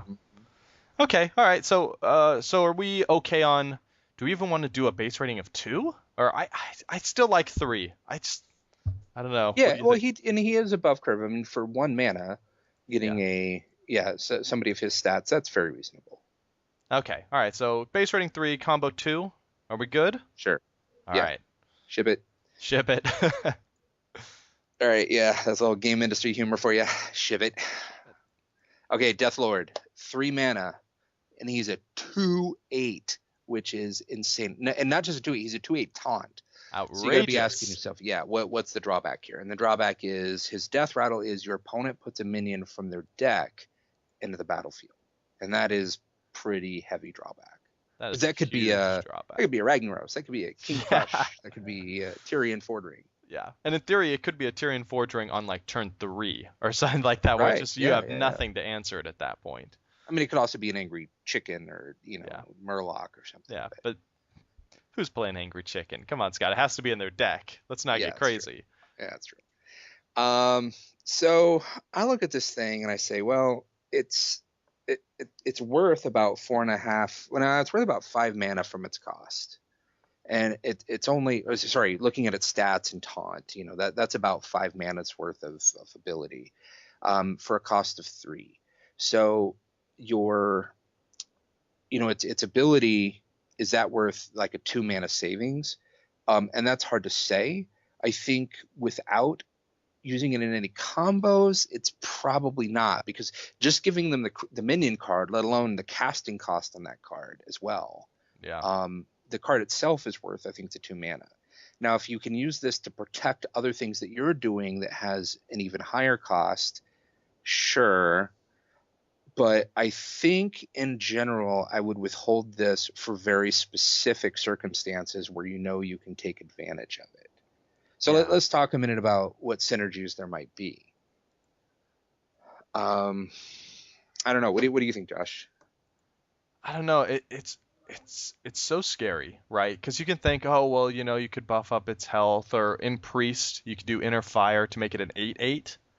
See, that's pretty good. Which is pretty good. But it's still, I mean, there's doubling its health with 1 card. Yeah, doubling its health. Yeah, but there's so many removal cards that don't care about its health. That just makes me so nervous. But yeah, I think if you're looking for synergy, Priest is the way to go, right? You can boost its health up more, because health is basically how long do I have until my opponent gets a free card. So you're adding on health on there just to stall it out longer, so you can try and push your advantage. And then Inner Fire, I mean, yeah, again, we're best case scenario, but you do Divine Spirit, double the health, and then Inner Fire, it's a 16/16, and you could, in theory, if you had coin, you can make that happen on turn 3, which is a pretty scary potential for your opponent. Well, yeah, they'll be dead by turn 5. Yeah. Yeah. Actually, no, they'll be dead by turn 4, because in that scenario you can swing attack with it. Yeah. Yeah. Yeah, I mean, there is cool potential there, but man, you have to be willing to take some heavy risk for that potential, where that kind of scenario, right, will only happen 1 every 15 games at best. Yeah. And then a lot of those games, you'll do that, and then they'll assassinate it or do something afterwards. Yeah, I haven't seen a lot of hard removal in constructed, and I'm not really sure why that is. Yeah, I pretty much only see it in priest, just because it's so cheap. Where That's right. I mean, Yeah. this is worth mentioning too, right? You can't play this against priest if it's in your hand. Like you just can't because they're gonna have the 2 mana cost, kill anything with 3 or less power. And you play this, they play their removal, 1-for-1 trade, and they get a minion on the board. It's way too risky. Well, you know that card has actually fallen pretty far out of favor. That kill anything with 2 power, 3 power or less. And the idea is for the same amount of mana, you can just put a minion on the board that can also kill most things with low power, but then can also hit for the face. Or it's just there tends to be a lot more versatility. So I think higher end players actually tend to favor using minions instead of that low end kill priest card. Okay, all right, so maybe it's a little safer then than I thought. I still run into that card, but I'm not at the higher end of ranked. Yeah. So So it's hard to say. I mean, I like that this card exists because this is pretty like extreme personality. yeah. It's like Yeah. you're all in. Yeah, doing this you thing. are. Yeah, that's true. It is. I like the way you put that. I am also glad that this card exists because it is so extreme. It's fun to see a card that's not, oh well, 4/5 for 5 or whatever. Like it's just bam. You want to do something crazy? Here I am. Let's do it. That's right. And so it tends to create like just from a fun factor, right? It tends to be more dynamic, create more interesting situations. And I think as we see more and more cards, like Chillwind Yeti isn't a part of any interesting combos. Yeah. This thing can theoretically be a part of some interesting combos, like those priest combos we're talking about. Yeah. We're on turn 3, you can have a 16/16 for a 3-card combo, and you can kill them by turn 4. And that's assuming a perfect draw, but still Yeah. possible. Yeah. Yeah, I agree. Man, I just really, yeah, I love the potential. This is the card that's fun to play with. I'll probably play him in my decks just for fun. But what sort of rating will you give him? Yeah, so I gave him a 3. I mean, he's got high highs but low lows. I don't know. I have had this thing be the card in a deck that has let my opponent win in games against me. Like I just can't get through it.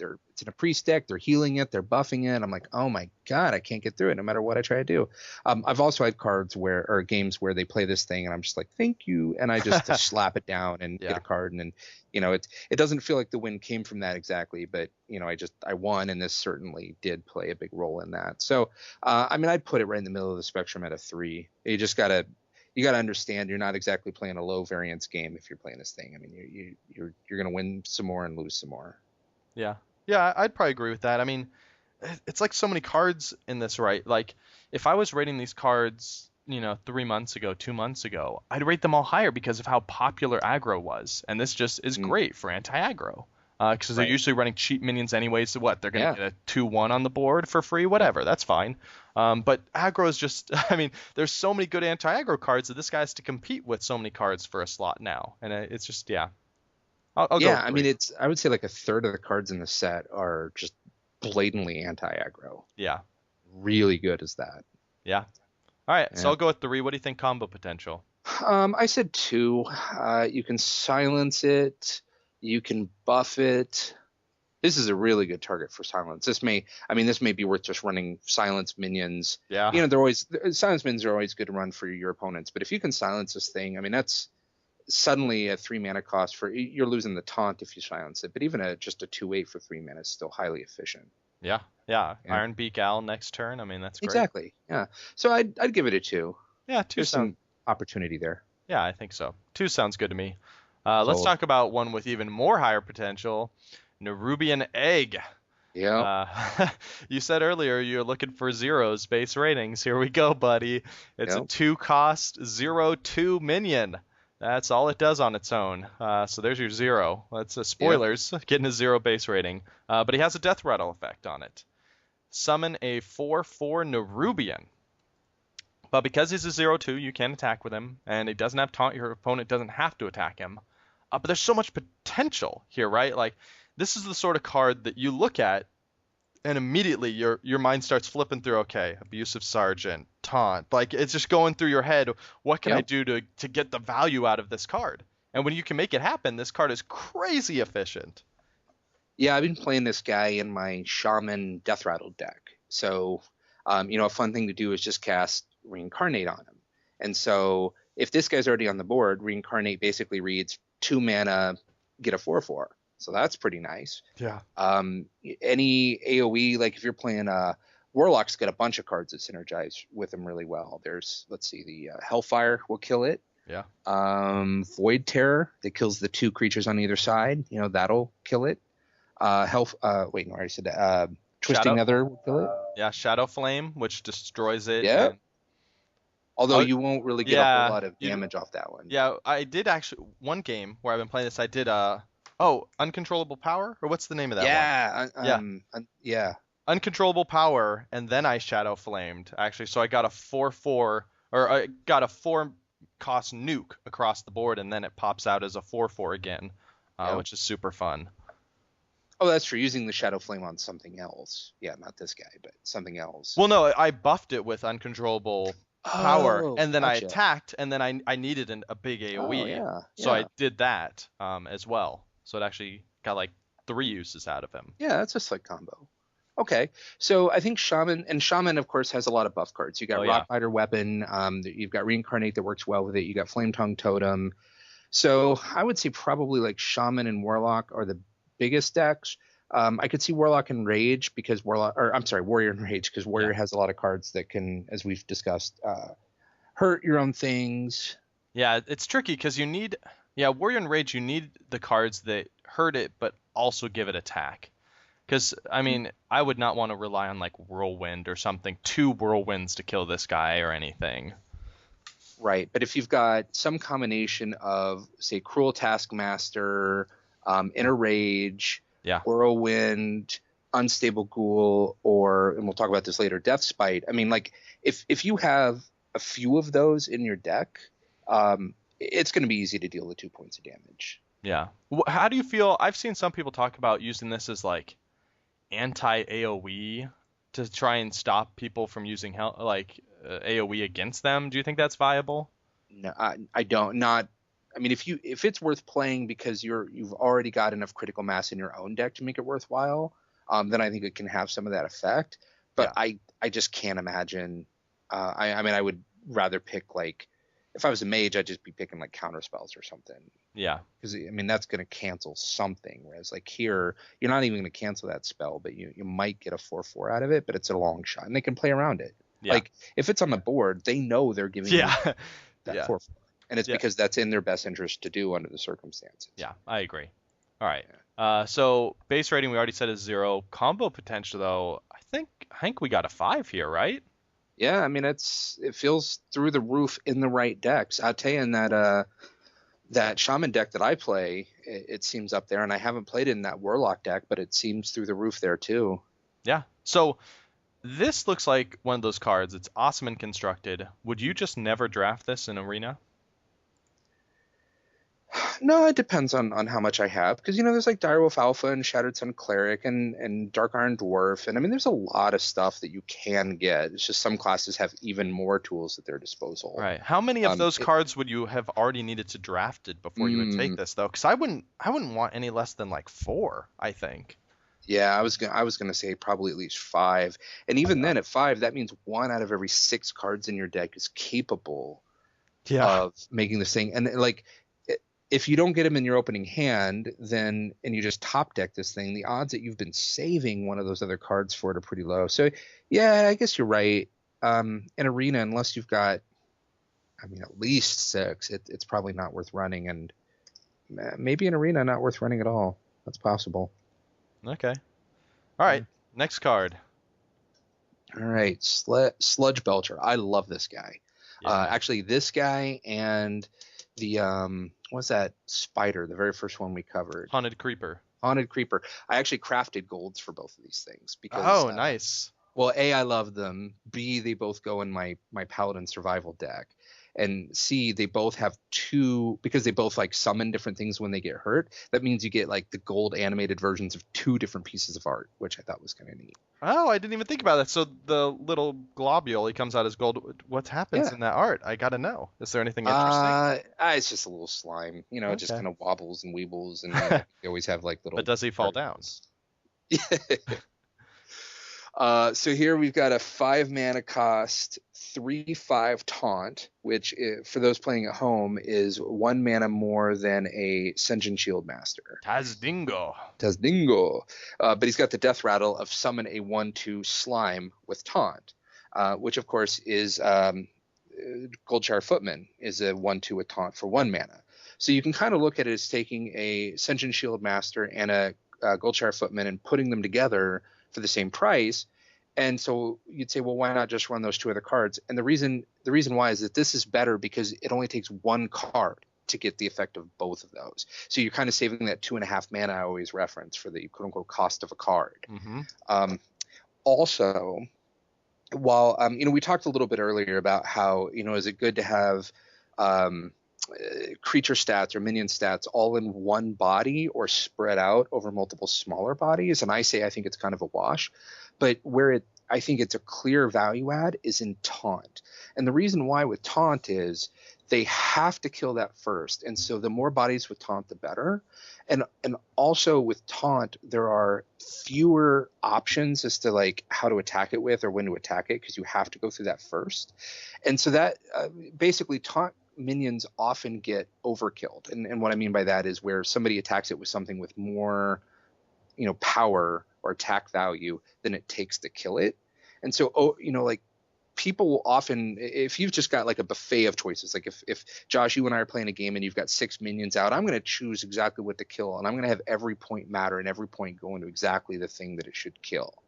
But with taunt creatures out, like, oh man, I got to hit that first. And if I don't have something to do exactly the amount of damage I need, and then that thing may or may not live, like it just forces me to make suboptimal choices. So that's all a very long-winded way of saying that by having 2 creatures with taunt baked into one card adds even more value than it would appear from a pure numbers perspective because of that sort of overkill and because you're just my show notes here actually say you shall not pass, because that's kind of what goes through my head every time I play this thing. Like whatever I had on the board is protected for a little while. Yeah, especially so I know you can be silenced, right? But I love that it comes as the death rattle, because it's so much better than having them at the same time, because not only are you forcing them to kill 2 death rattle minions, but you're deciding which order they must kill them in. Right. So it's like, oh, well, they had this guy, and if they combo it this way, they could, get it perfectly. But no, you have to do the 5 mana first, then the 2 or the 5 health one, then the 2 health one. This is just, it's so much value. I love this card. Yeah, and as anti-aggro, this thing can kill 3 or 4 aggro creatures. It's nuts. Yeah. And I mean, I've seen this guy, he has to take 2 hits, right? Almost essentially, or 2 cards at the very least, like a silence and someone to attack it. I usually, in most games, get 3 out of this, where they can't, kill the 5 health in one, so they hit it with something else, and then they have to hit the 1/2 with something else, where it's like, you just avoided 3 hits. It's great. Yeah. He's got good flavor text. It says, do not give him a root beer. In all caps. Yeah, because he's a sludge belcher. Yeah. Someone was saying that he really needs to, belch when he comes on the field. Like, that would be awesome. Yeah. Or maybe when he dies, he belches out the little oozling, All right. So, deck recommendations, what do you think? Any control deck, maybe Death Rattle decks as well. I'm looking in Hearthstone right now. It looks like Rogue and Hunter kind of don't care about this guy, but all the other classes evenly distributed are taking advantage of this guy. It's kind of crazy because all the other cards we've looked at so far have been, 2 or 3 classes. It's a little pie chart, so heavily favored. And this is perfectly, all the classes are between 12 and 15%. Yeah, it looks like a little Trivial Pursuit piece. It totally does. And I guess Rogue, just because Miracle Rogue is really the only option, even though there's still kind of a control class, and Hunter, still just punch into the face. Well, yeah, he's not a beast, so you're missing out on some opportunity there. Yeah. Yeah. All right, so but I ratings. think its base value is just through the roof. I mean, I always thought that the Sinjin Shieldmaster was a pretty darn good value. I think that this guy's a way better value. Yeah. I crafted a gold version of this guy for a reason. I mean, not just that he goes in my favorite deck right now, but I think he's just an extraordinarily good value. I expect to use him in a lot of decks. I give his base value a 5. Yeah, man. Now that since I've already acquiesced and we've given Haunted Creeper a 5, I want to give this guy like a 6. Like, cause he's better than the Haunted Creeper. I know that. But we're going with 5. I'll go with you on 5. What do you think combo potential though? There's not a whole lot there. No, I use him in my Paladin deck where I can use Redemption, and there is something cool about having him.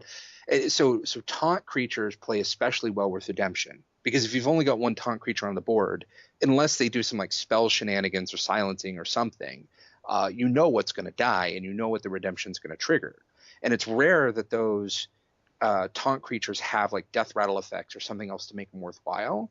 So this plays particularly well with that, for example. So just to paint a picture, you finally get through this 3/5, right? You know there's going to be a 1/2 taunt created, but then the 3/5 comes back as a 3/1 that creates another 1/2 with taunt when he dies. I mean, it's just nuts. Like that means there's 4 guys that you have to get through. It takes it getting from 2 guys to 4 guys for 1 extra mana. It's fantastic. I don't think I want to play against you anymore, Scott. You've already told me about this new deck you want to play afterwards that's using all these obnoxious things. Yeah. 4 taunt. All right, so now remind me, this is kind of a tangent. When they come back with Redemption, that doesn't trigger Enrage, right? Because their health is actually set to 1. It's not that they're damaged to 1. It does, I think. Actually, that's a good question. That's a really good question. I think it does trigger. Okay. I think they can be healed. Yeah. Okay. I don't think they take damage, but I think they're in a damaged state. Okay, interesting. So when you mentioned that, immediately I was like, oh, the Tauren that is the 2/3 Enrage taunt, he might be kind of interesting with Redemption too, because he comes back then as a 5/1. That's pretty interesting. Yep. All right. Next card though, because that card is awesome and we could talk about it for years. Literally. Wailing Soul. This is a 4-cost 3/5. What do you think about those stats? Well, it's a hair below the vanilla curve, but it's close. Yeah, because that's what the Sinjin Shieldmaster is, but of course Tazingo gets taunt. This guy gets Battle Cry, silence your other minions. I mean, it's kind of like Nerebar Weblord, right? Like, it seems really rare that you're going to see a board state where the effect doesn't hurt you in some way. Like, overall, it might be better because you have a lot of, debuffed people or whatever. But it's never going to be like, oh, this is always upside, right? Right. Oh, yeah. This, to me, very clearly wants to be in a deck that's constructed for it. But that's going to be hard to do. I mean, I can see things like Dancing Swords and Death Lords and I don't even know, but I guess Venture Company Mercenaries and Ancient Watchers. It'd be interesting to see if there can eventually be a deck there, but you just have all these cards that are just bad on their own. And I mean, do you really want this to be the one card in your deck that can make them not quite as crap? Yeah. This feels this feels a little like the Weblord. Like, you have to build around it, and I'm not sure he's worth it. I mean, he has better stats. He is a 3/5 for 4, but it's still like, why are you building around it? Yeah. So there is one combo worth mentioning. It's going to be pretty hard to pull off, but in a Paladin deck, if you're playing a quality and you lower everybody's hit points to 1 on the board, you can in theory use this to then undo the equality on your own guys. And that has a side effect. Since everybody's hit points were flattened at 1, the game kind of sees that as they're all at max hit points at 1. And so when you silence them, their hit points all go back up. They stay at full, but it goes back up to their original maximum when you silence it. Even if they were injured before, right? Even if they were injured before, right. So if you've got a Death Lord, right? And he's a 2/8, and he's taken 7 points of damage. He's down to a 2/1. Then you cast the quality. Well, everybody's down to 1 power, except now he's no longer damaged. Now he's like a full health, 2/1. And then you cast Silence. He would lose his taunt. He would lose his ability, but he would become a fully healed 2/8 at that point. Yeah, that's a great trade because you wanted to silence that Death Lord anyways. Exactly. Yep. So there are some places where I don't know if that combo is worth playing in a deck, but it's interesting to note it. Yeah, this feels like one of those cards they've already said the next card release is going to add 100 new cards. Mm-hmm. Right, this feels like one of those cards I'm going to keep in the back of my mind because, like you said, I think there could be a cool deck for it, but I'm not sure we have the right cards for it yet. Yeah, and I think there's a number of cards in this set that are like that, where they feel like they want to be part of a deck, but that deck doesn't quite exist yet. Yeah. Like there's not quite enough stuff for it, or there's not enough synergies. And I think we get one more expansion under our belt. And I mean, hell, the small expansion already made things pretty crazy, but we get, another 100 cards under our belt. And I think the game's just going to crack wide open with a lot of different strategies and deck types and synergies. And yeah. Yeah. I think combo potential will become more important. Yeah. In the next expansion. I agree. Control Paladin, equality.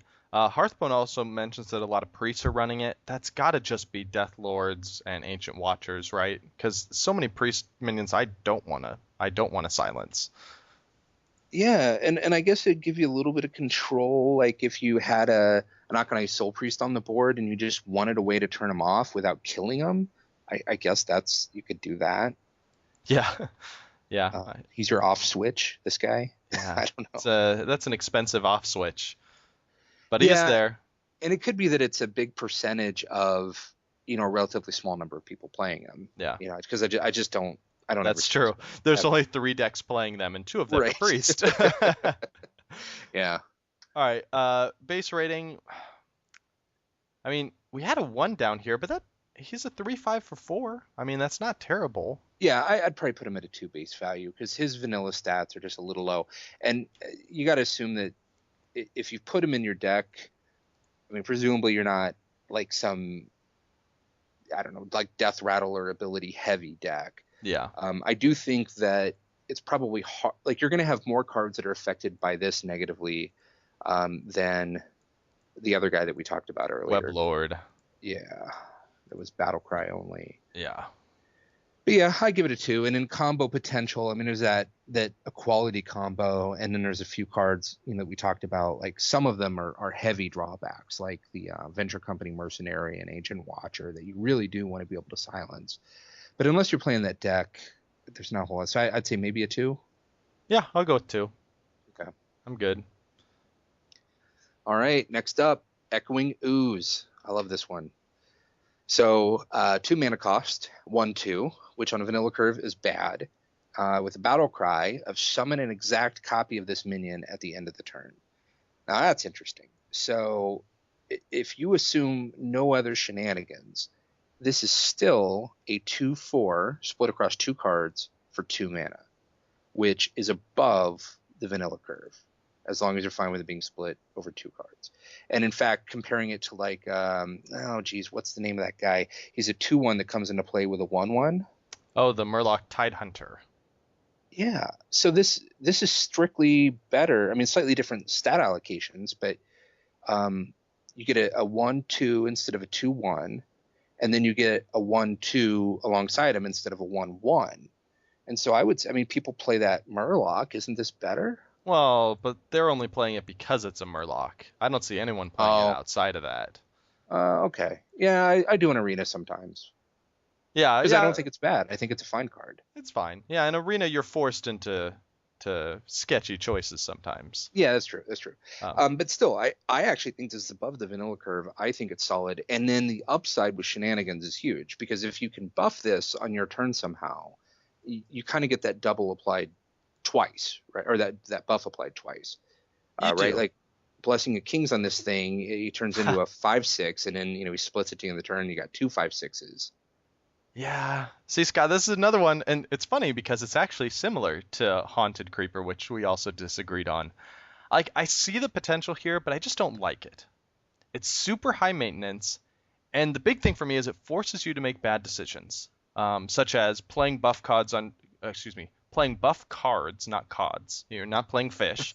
Playing buff cards on turns when you can't use them immediately, right? Like in every other scenario, the better choice is play your buff card on the minion that can attack, because you get guaranteed value, it can't be removed, and you get something out of it right away. So it's an extra turn, you benefit from those stats. And this guy, it's like, yeah, you're playing him, you're throwing down Blessing of the King, sure. Like on turn 6, if you've held on to this card for that long, that's great. You can do that. I don't know. I'm just not a big fan. Yeah, no, that's a good point about having to play it at the end of your turn rather than right before it attacks. And then you also, you have to be a little deeper in the game because you're talking about spending the 2 mana on the minion plus whatever the buff is that you want to cast. Yeah. Because like on turn 2, if you had this guy in your hand, are you just gonna play him, or are you gonna hold out and hope for the combo later?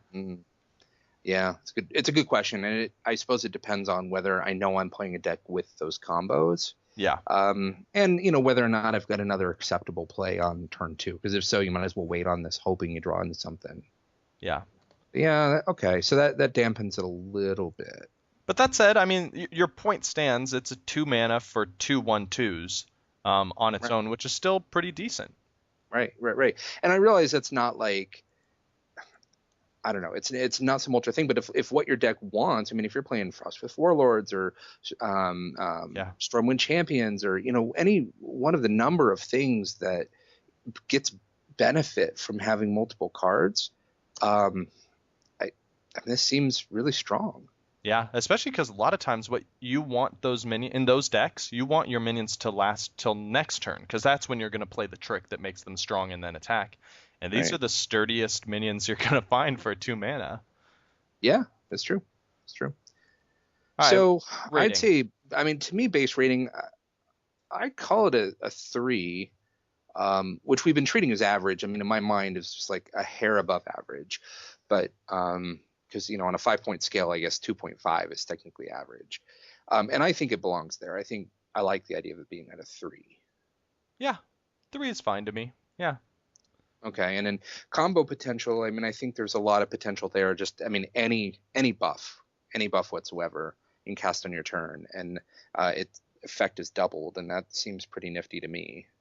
Yeah. I mean, the deadliest one I've seen so far is Echoing Ooze and Cold Blood.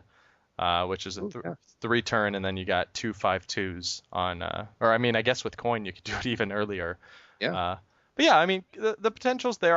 I don't think it's as high as people think because of how often you're just gonna have to play this earlier in the game. But yeah, it is fun. So 3 on combo potential. Yeah, let's stick middle of the road. I like that.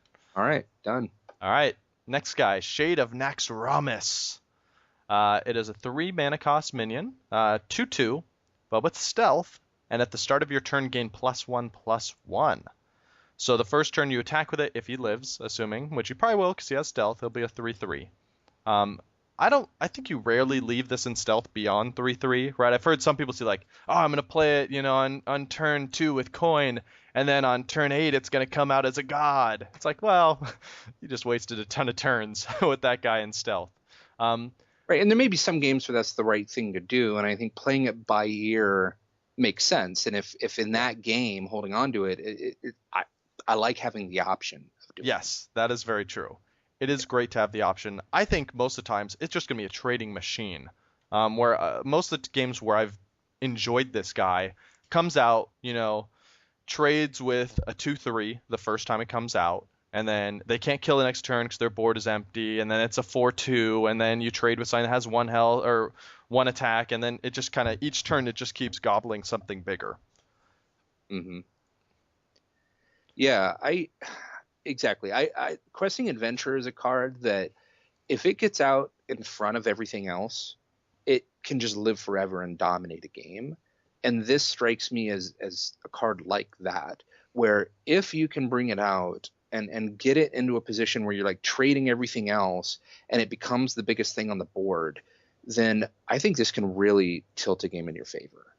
Yeah, I think especially in like a priest or a druid deck, priest in particular is where I've had the most luck, because the trouble is I mean, it's a trading machine, but it's gonna run out of health once they start dropping bigger guys. But if you can keep this healed, it gets so scary. Yeah, I agree with that. Big Right? time. And it's also it feels a little bit just kind of like a good stuff minion, right? Yeah, you don't. That's true because there's nothing you really have to combo with it to make it good. It's got enough versatility as to like meaning like when you pop it out of stealth, you can have it be it'll always be a 3/3 at the end of your turn for 3 mana, which is not a bad like worst case scenario. And Yeah. in fact, a 3/3 with if they just had a 3/3 with stealth for 3 mana, I'd play that. I mean, we talked about the Spectral Tiger I like as a 5/5 for 5 with stealth. So here's a 3/3 for 3 with stealth, and in this case it gets bigger every turn it lives. Well, heck yeah, I would consider that. I mean, I think Spectral Tigers. Well, I think it's sort of an average card, a non-curve card, but I think it's a good card. So this thing I just think is like way above average. And I gotta point out, Scott, it's actual Stranglethorn Tiger. Oh, sorry. Although, I just had to point it out because Spectral Tiger would be awesome because it'd be like a Yeah, it would Ghost be. Tiger. That'd be even better. But this is just a normal tiger. I don't know why I keep saying Spectral Tiger. You like spectral stuff. You like ghosts. Oh, it says Spectral Spider. I think that's in my head because that's what pops out of the Haunted Creeper. Yeah, the Haunted Creeper. Yeah. Okay. All right. So base rating. I mean, I'm feeling pretty good about like a 4. It's not quite 5. It's not Sludge Belcher or whatever, but he's still solid. I agree. I think it's a 4, a solid 4. All right.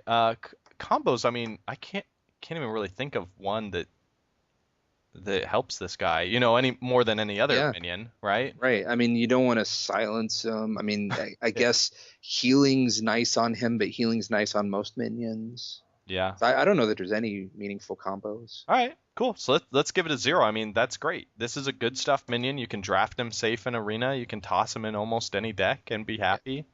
Yeah. So the answer is, he's not like a constructed powerhouse where he gets better in the presence of other stuff. He's just a good card no matter what. Yeah, he's good. I mean, even in most constructed decks, if you're not playing like Miracle Rogue or Hunter Beastmaster, where you need specific combos, I think he'll do well. He'll do okay. Yeah. All right, what's next? Next up is Baron Rivendare. So here we're getting into the legendaries. Ooh, how fancy. Yeah. All right, so which means, of course, you only have one of each of these cards in your deck. But here, Baron Rivendare, 4 mana for a 1/7. So actually, real fast, does that hurt your value of the cards, do you think, because you can only have one?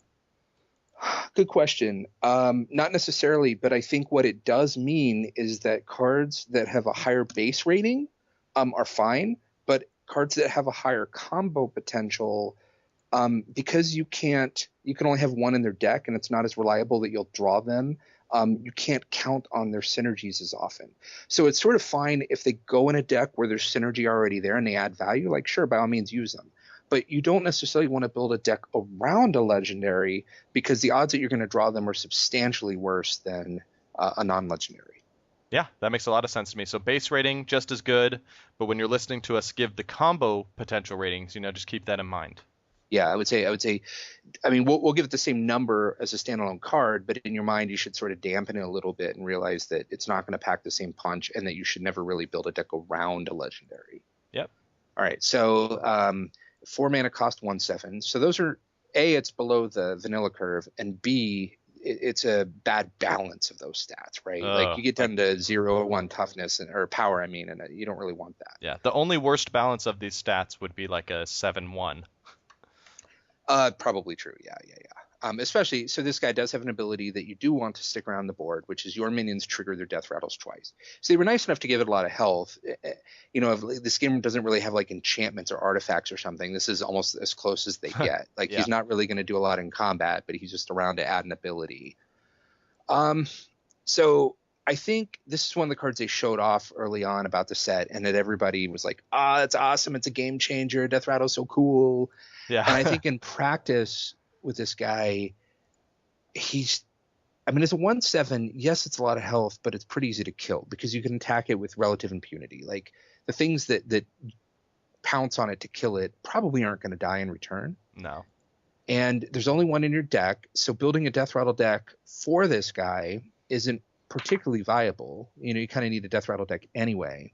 And there, I mentioned this earlier, but there's surprisingly little, at least in my mind. I feel like there's a lot more Death Rattle than there is, because I've sat down a couple times to build Death Rattle decks, and I do have a Shaman Death Rattle-ish deck. And I was surprised, like, really? That's it? Like, shouldn't there be another page or two of Death Rattle minions? And of the ones that are in the game, a lot of them have the negative drawback, so you don't want to put in a Death Rattle deck for the most part. Yeah. So yeah, can you zombie chow with this guy, healing him for 10? or Death Lord, or Dancing Swords, or like, you don't want any of that, right?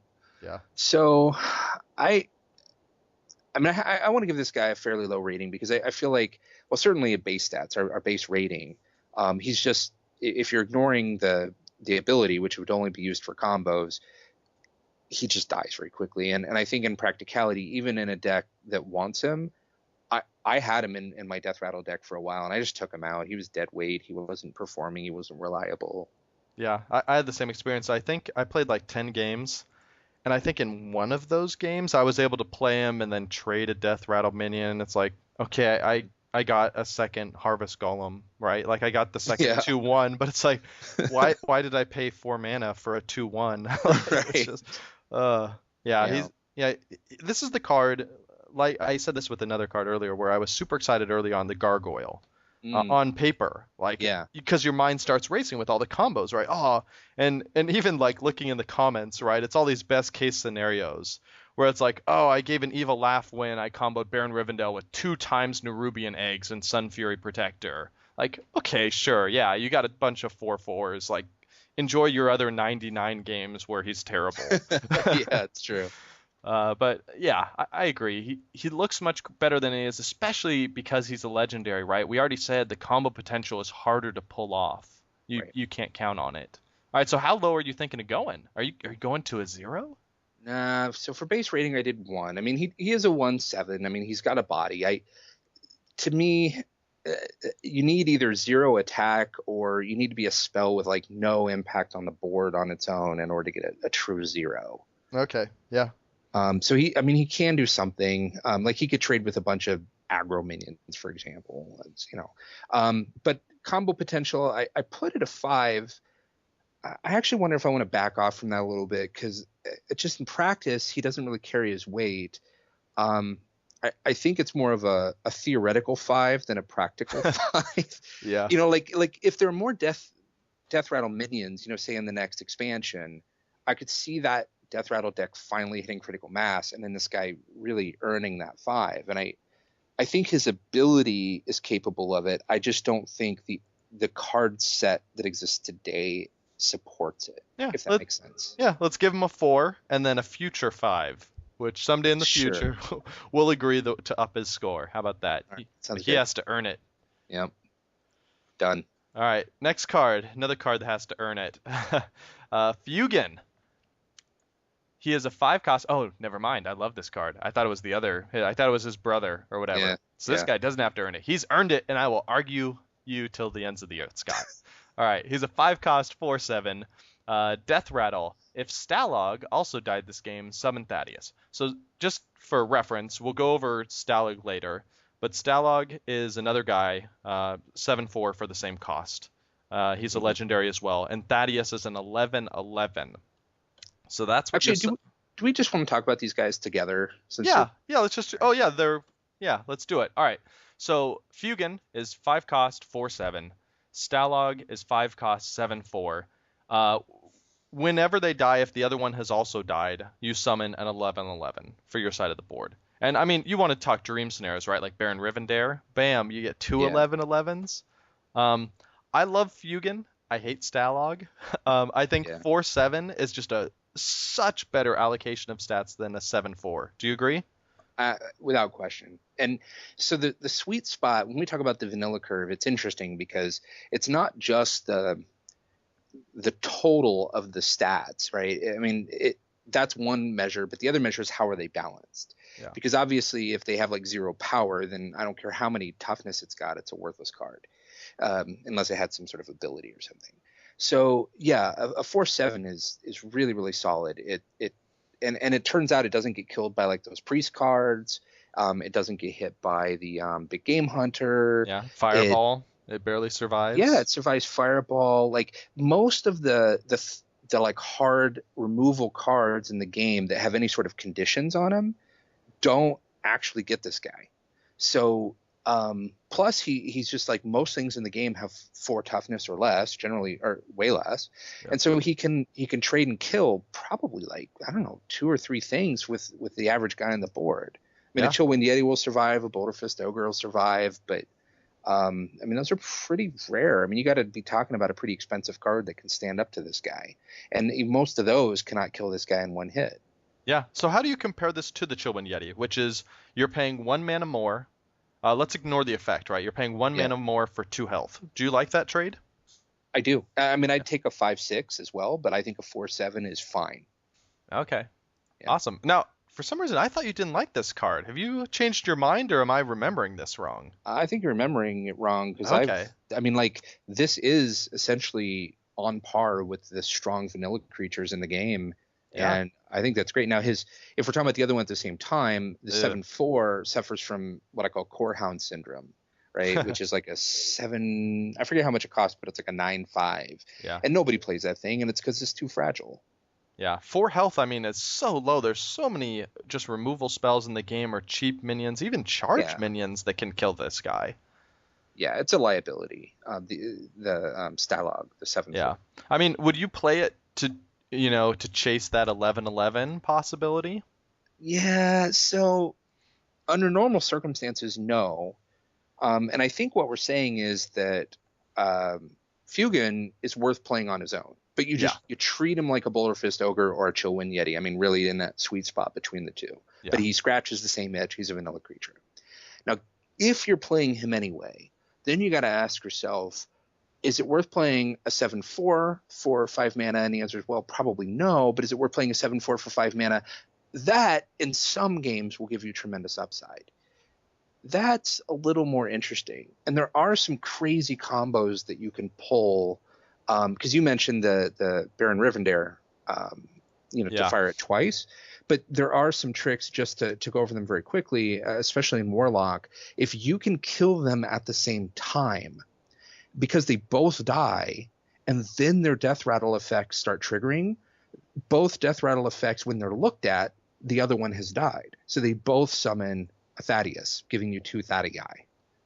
That is extremely unintuitive, but awesome. Like, I would not have guessed that. Did you actually do that, or how did you find that out? I just did internet research for for this, and people have said that it's just the way Death Rattle works, is that when things die, they all die, and then as long as they die to the same effect. So Power Overwhelming. We talk about Warlock cards that can like the Void Terror, right? Because he'll come in and gobble both of them.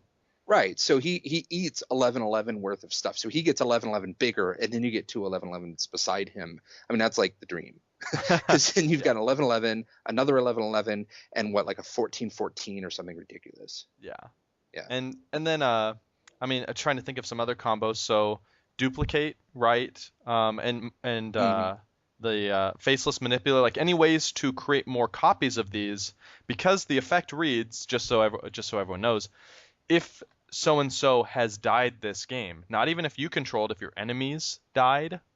So if you summon multiple copies of these guys somehow, because they're legendary, because normally you can't, but you can do tricks. But that all is getting into like perfect world territory, right? Right. And what it really if we're talking about the combo, there's no way to shortcut the fact that you have to draw both of them. Mm-hmm. And by the way, if either of them get like polymorphed or silencing the first one won't do it, but silencing the second one will prevent the combo. But polymorphing either one of them will absolutely prevent the combo. So, I had somebody play one of these on me the other day, and I just polymorphed the first one. Then he brought the second one. Well, I hexed that one too, because this is actually in my shaman deck, because I had it. But it's just really fragile. So not only do you have to draw both of them, and I don't know any way to shortcut that process. And if you assume, and let's just do some very, very simple math. If you assume you get halfway through your deck in any given game, which I don't know, it seems about right. Yeah. then that means there's a 25% chance you're going to draw both of these. Then they both have to die before you get the effect out of them, which, 4/7 is going to take a couple of turns to kill, and your opponent's going to be avoiding trying to kill them if they can. They're going to be prioritizing other things. And lastly, you have to make sure that they don't get, like the second one doesn't get silenced, that neither of them get polymorphed. It's just so many conditions that I consider the combo extremely unreliable. Yeah.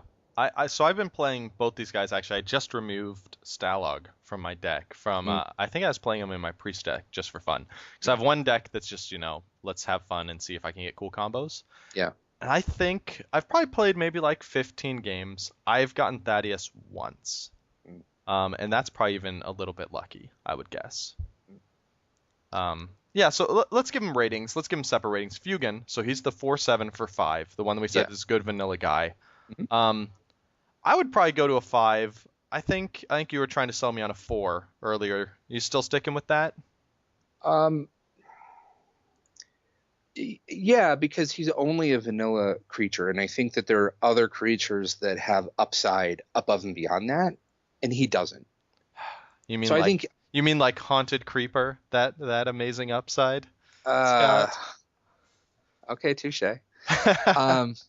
Well, I mean, the stat efficiency on Haunted Creeper is better, and maybe Haunted Creeper should have been a 4, to be fair, because I think we both agree like Sludge Belcher is better. Yeah. Than that. All right. But compared to a Sludge Belcher, is this as good? No, it's not as good as a Sludge Belcher. Yeah. All right, it's a 4. It's a 4. Right. I'm saving my favor for later though, just so we're still on the same page. Fair enough. And if you want to go change the Haunted Creeper back down to a 4, I'd live with that. I'm gonna leave it as a 5, Scott, but I will call for the favor soon. Scared. There's not many cards left, buddy. I know. I don't even know what this is. All right. All right. Then, combo potential.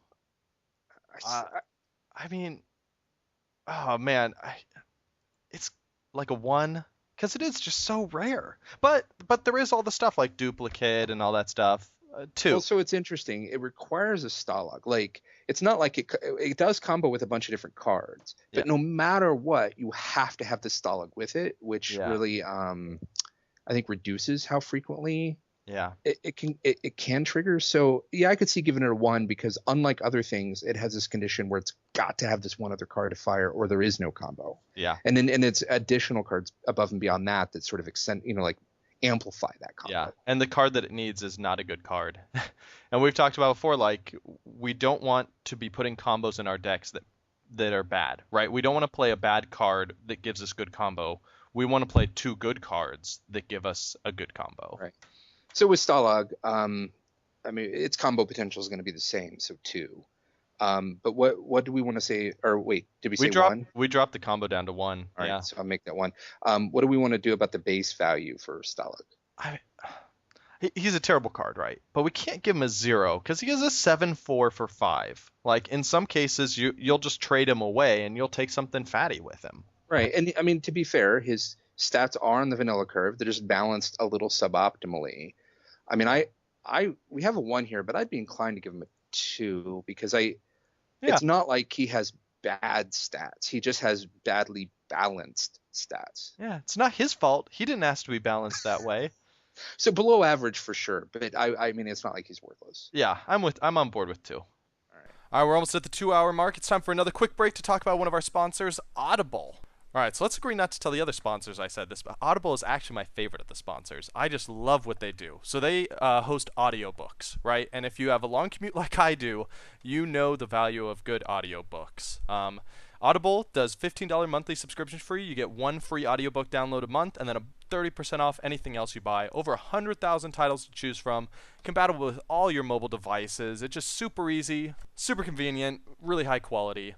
Just go to audibletrial.com/MMO Reporter to sign up and get 1 free audiobook. Try it out for yourself. Okay, so where were we? Next up is this guy, Kel'thuzad. Woo. The king of the whole set.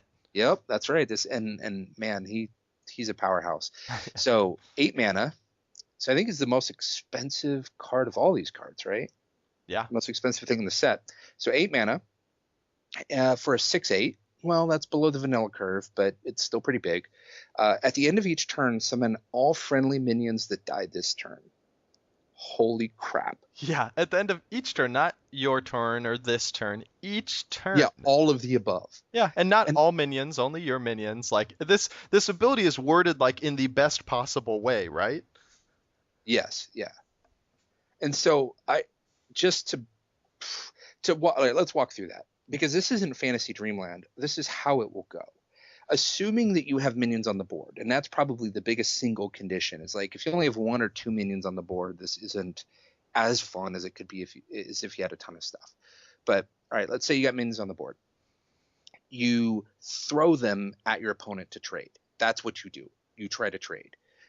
Then you cast this guy, and your minions come back with full hit points. So if they were damaged before the fact, they come back as full hit points. If they get their defined shields back, their taunt, their stealth, whatever it may be. They do not fire battlecry effects, but they will fire the death rattle when they die, and then when they come back, they'll be able to fire the death rattle again. So death rattle, divine shield, taunt, and stealth are all things you get extra mileage from. So your board state, you not only have an extra 6/8 on the board, but your board state will be only in better shape afterwards if you do these trades, minus any buffs that you applied, I guess. Then on your opponent's turn, they've got a whittled down board state because you just threw everything you had against whatever they had. If they now have to kill a 6/8, which is painful because anything they throw at a 6/8 is probably going to die unless it had more than 6 active health. Most board states, they just won't be able to kill it in one go. Of course, there's hard removal or polymorphs or things like that can solve the problem. But, again, it's the vast minority of turns that people have one of those things in their hand. So now they have to come at you. They don't want to attack other things from Kel'Thuzad. So all those other guys that you just brought back to life are probably safe because they have to kill Kel'Thuzad. If they don't kill him and they try to kill something else, we're just going to get it back anyway. So why would they bother? They either race you by killing, attacking your face, or they come after Kel'Thuzad himself. And then the next turn, you get to start it all over again. You throw everything you have at finishing off whatever they had on the board. Kel'Thuzad himself, you want to keep fully healed, so you probably throw him at your opponent's face doing 6 damage. I mean, it's just this thing tilts the game so heavily in your favor that if they don't have some sort of big game-changing bomb on their own, you'll just win.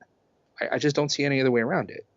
Yeah, it's kind of scary, right? Because legendaries, before this, I was thinking like, oh, well, you got like the Dreamer, maybe that's like the most impactful legendary, or Ragnaros. But this guy, by far, has to be the most impactful card in the game, right? Just not even just new cards, just every card. Yeah, that may be true. I mean, Ragnaros is pretty impactful. Ysera's pretty impactful, but it's a slow effect over the course of several turns. I think Tyrion Fordring does bring a lot of it. I mean, that just changes the game, right? Like if they're at like 5 hit points or less, it basically reads you win the game, right? Because they can't get through it, and yeah. Okay, all right. So but it's up there. Yeah, so I love the potential, right? You went through everything. There's so much potential here. The only real downside is, it's a late game card. So not every deck is going to want it because not every deck is a late game deck. But yep. I mean, if that's really the only bad thing you can say about the card, I mean, that's incredible, right? Right. And every deck has room for an 8 mana cost card in it, I think. Yeah. And like Tyrion Fordring doesn't do anything the turn you bring him down. There's a chance that if this guy said 8 mana at the end of your turn, summon all friendly minions that died this turn, I don't know that I'd play it super often, but I would think about it and I would be like, oh man, what deck could I use that in? Yeah. And it's not like this guy needs to be in a special kind of deck, because we talked before about how if it's like a combo potential kind of thing, if that's what he's relying on, then that's dampened by the fact that he's a legendary. Mm-hmm. But the only thing this asks is that you have minions. That's it. Yeah. And the stats aren't that bad. The stats, according to your math, would be like 1.5 mana worth of stats, right? Yeah, and the abilities were so much more than 1.5 mana. So if you even regenerate like a 1/1 or like a 1/2, there, paid for the mana cost right there. Right. Like, and let's be clear, like even on an empty board, like okay, you get to turn 8, it's an empty board on your side. Well, it kind of sucks there. If you look at it in like the quadrant theory that we talked about, I guess it kind of sucks when you're losing in relation to the other states, but it's a 6-8 on the board. And that beats, most of the draws you're going to have top decking in the late game are just going to be like a 2-3 or, it's going to be some middle-sized or smallish creature in most decks.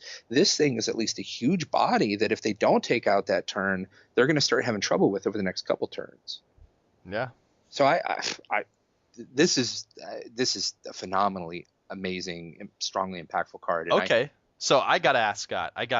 Is this gonna be our one and only, or at least our first 5/5 rating? So I'll get a 5 base rating for sure, like no question. I mean, it's earned it.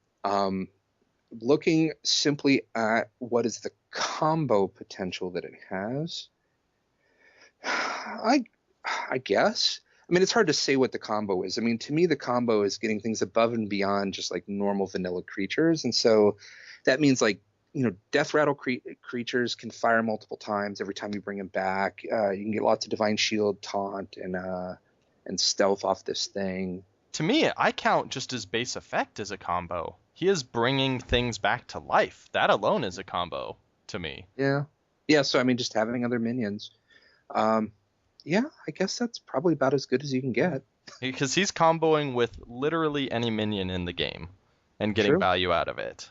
All right, sold. Done. 5. Done. All right, our first 10 rating card. What? There you go. Yeah. So, all right. So let's talk about, you said you would put this in any deck. Is that true? No. Well, I didn't say that. I said I think he could go and just bend it. Like, okay. It's not to say that, like, if you've got a like Miracle Rogue deck, I don't know that there's room for Kel'Thuzad in there, and plus you don't have enough minions to make use of them. But my point was that it's not like he needs, he's only good in decks that, work well with Death Rattle, or, he's some like novelty card that can only be used in these like a control warrior deck. Like he's got to be hurt to be good or something like that. All right. So would you say any control deck then? Yeah. I mean, I can't say that literally, like as some like brain dead judgment that he would go in any control deck, like period. But I certainly think you should look at him in every case, and I would think in many cases he's going to be a great addition. Okay, awesome. Yeah. All right, up next, Lotheb. I have no idea if that's how you pronounce that, but that's what we're saying.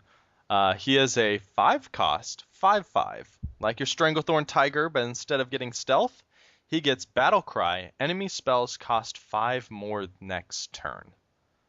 Now, Scott, I gotta admit, I'm not entirely sold on this card. I've seen a lot of hype about it. Oh, yeah. But you're giving up at least 1 health for that effect, right? Because normally you'd expect to get a 5/6 for that on a decent card. And Legendary, you'd expect even more. But how often were they not going to play a spell the next turn, right? How many times were they just going to drop a Boulder Fist Ogre next turn because they're going to have 6 mana? I don't know. It seems very focused. This is like a sideboard card, essentially, right? Where if you know you're playing Miracle Rogue, maybe you slot it in. Right. It's a sideboard card in a game without sideboards. Yeah, exactly. Do you feel the same way, or what do you think? I do. I've been listening to other podcasts and reading other reviews on other sites, and it's amazing to me that there are people that just say this is an auto include, that this is like the best card there is. It goes in every single deck, and I'm like, I put this in the same class as Stranglethorn Tiger or Fugan or Spectral Knight, which is all of these are kind of like generic, non-comboable, kind of vanilla 5-drops or French vanilla 5-drop, like 5-drops where they have decent stats and maybe some like upside. And I don't think this is any better than, say, Spectral Knight or no. I don't get it. Like, so here's the real question. Do I think it's above average? Do I think it's above the vanilla curve? And you're essentially trading like half a mana's worth of stats for the ability, and the ability has huge upside. Like I've been on the receiving end of this thing quite a bit, and there's some games where I'm like, that didn't impact me at all. And other ones where it's like, oh, well, I can't cast that turn. And usually when that's the case, I'm like, well, that's a slight inconvenience, but it's okay. It's not like they're taking a card out of my hand or anything. Yeah. There are times when I'm like, well, that really screws up my plans, and I just went from having like a good plan to tilt this game in my favor to not. So it has made a difference from time to time. So I would actually say that the ability is well worth the cost of the half mana to give it up. So all I'm saying there is I think it's above average. I don't think it's like a card you should include in every deck. And just because I know that sentiment's out there, I want to, and it sounds like you're in the same boat. Like let's rage against that machine. I'm on board. I love raging against machines. Yeah, this is not an auto include in every deck. So I have a question for you. Sludge Belcher or this guy? Which one would you rather play on turn 5? I have this guy in none of my decks. I have Sludge Belcher in a few decks. Okay, so we know he's not a 5. Are you going as low as like a 3? No, I'd put him at 4. I mean, he's above average in my mind. Okay. But just not. I don't think he's a 5. Yeah, I agree. Yeah. Combo potential. I mean, I could see something with Rogue where you're shadow stepping him, I guess, to get the battle cry more. That's the only thing I can think of. Yeah, or there's the 2 Brewmaster cards that put cards back in your hand. Okay, yeah.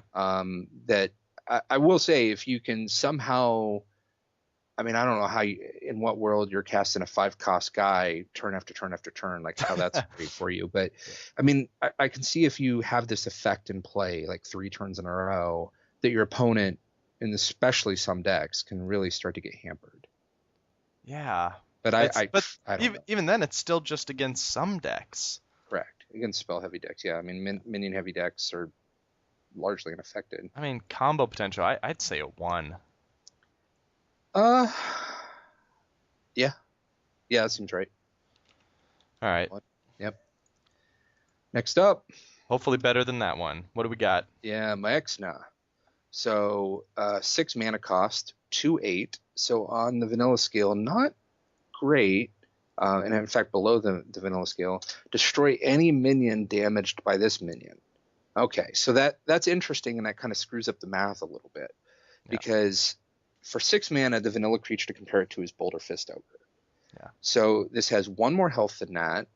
Okay, it's got 4 less health or 4 less attack, which is only relevant against heroes, because against minions, it's functionally got infinite attack. So it's basically Boulder Fist Ogre with 1 more hit point that's great against minions and really, really bad against heroes. So I guess what that says to me is it wants to be in a control deck.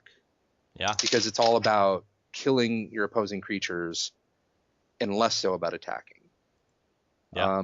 Which actually makes me think it probably wants to be in a priest deck, because if you can constantly be healing it, and also its stat balance, low power, high toughness, is a good recipe for some of the priest shenanigans with doubling the hit points and or raising its attack power to match its health. Yeah. Yeah, this is one of those cards where you see it and you just start thinking it's kind of like the I'm totally blanking on the name, the 2/2 that got Shade of Naxxramas. Yeah. It's kind of like that, where like you see it like, man, this could trade forever if I could support it.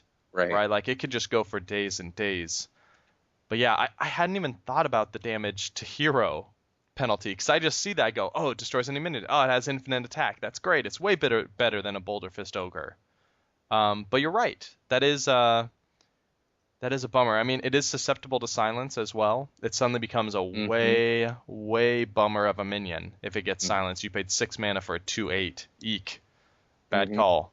I mean, it is a beast, so maybe like Control Hunter as well. In addition to Priest. I forgot to mention it's a beast. Yeah, that's a good call. So Control Hunter, I could see it kind of working decently into as well. And Priest. Yeah, I think Control Priest and Control Hunter. I mean, it wants to be in a control deck. I just don't see any other way around that. Like if you're trying to rush to kill them, this is the opposite of what you want to be doing. Yeah, I agree. And I think Hunter and Priest is probably the only 2 I would play it in. I would want some sort of perk alongside it than just kind of what's there already. Yeah, I could see possibly a Druid deck where you can give it like taunt and more toughness or something like that, perhaps.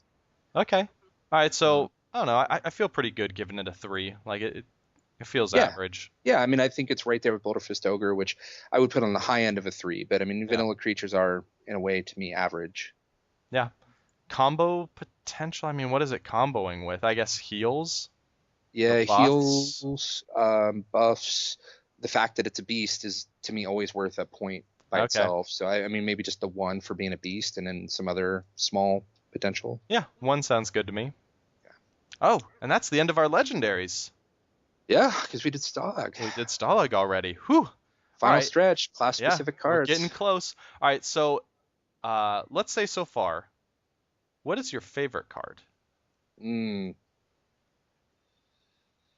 I like this Sludge Belcher. I thought the slime was going to be a lot more interesting. Like I haven't been able to get great mileage out of it. Yeah.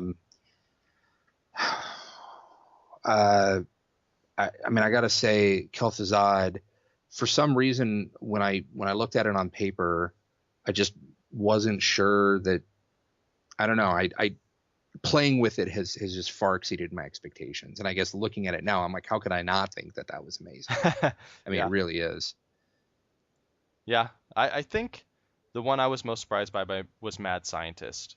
Because, like, on paper, I just didn't respect how much value you got out of that 2 mana. And that's been the one I've been having most fun with. I mean, it's fun because you trade, you get the secret, and they don't know what's coming, and then you get to watch them get surprised again. No, you're absolutely like 2 mana for a 2/2 that gives you like 5. I mean, like unconditionally, pretty much, as long as it doesn't get silenced, gives you like 4 or 5 extra mana's worth of value. You're right, it's insanely good. Like honestly, I'm gonna put that on Nerf alert. I think it's probably going to be too much, and we're seeing like there's a whole hunter deck just based around it. I think it's too much. I think you're right. So if you had to nerf it, let's play this game. How would you nerf it?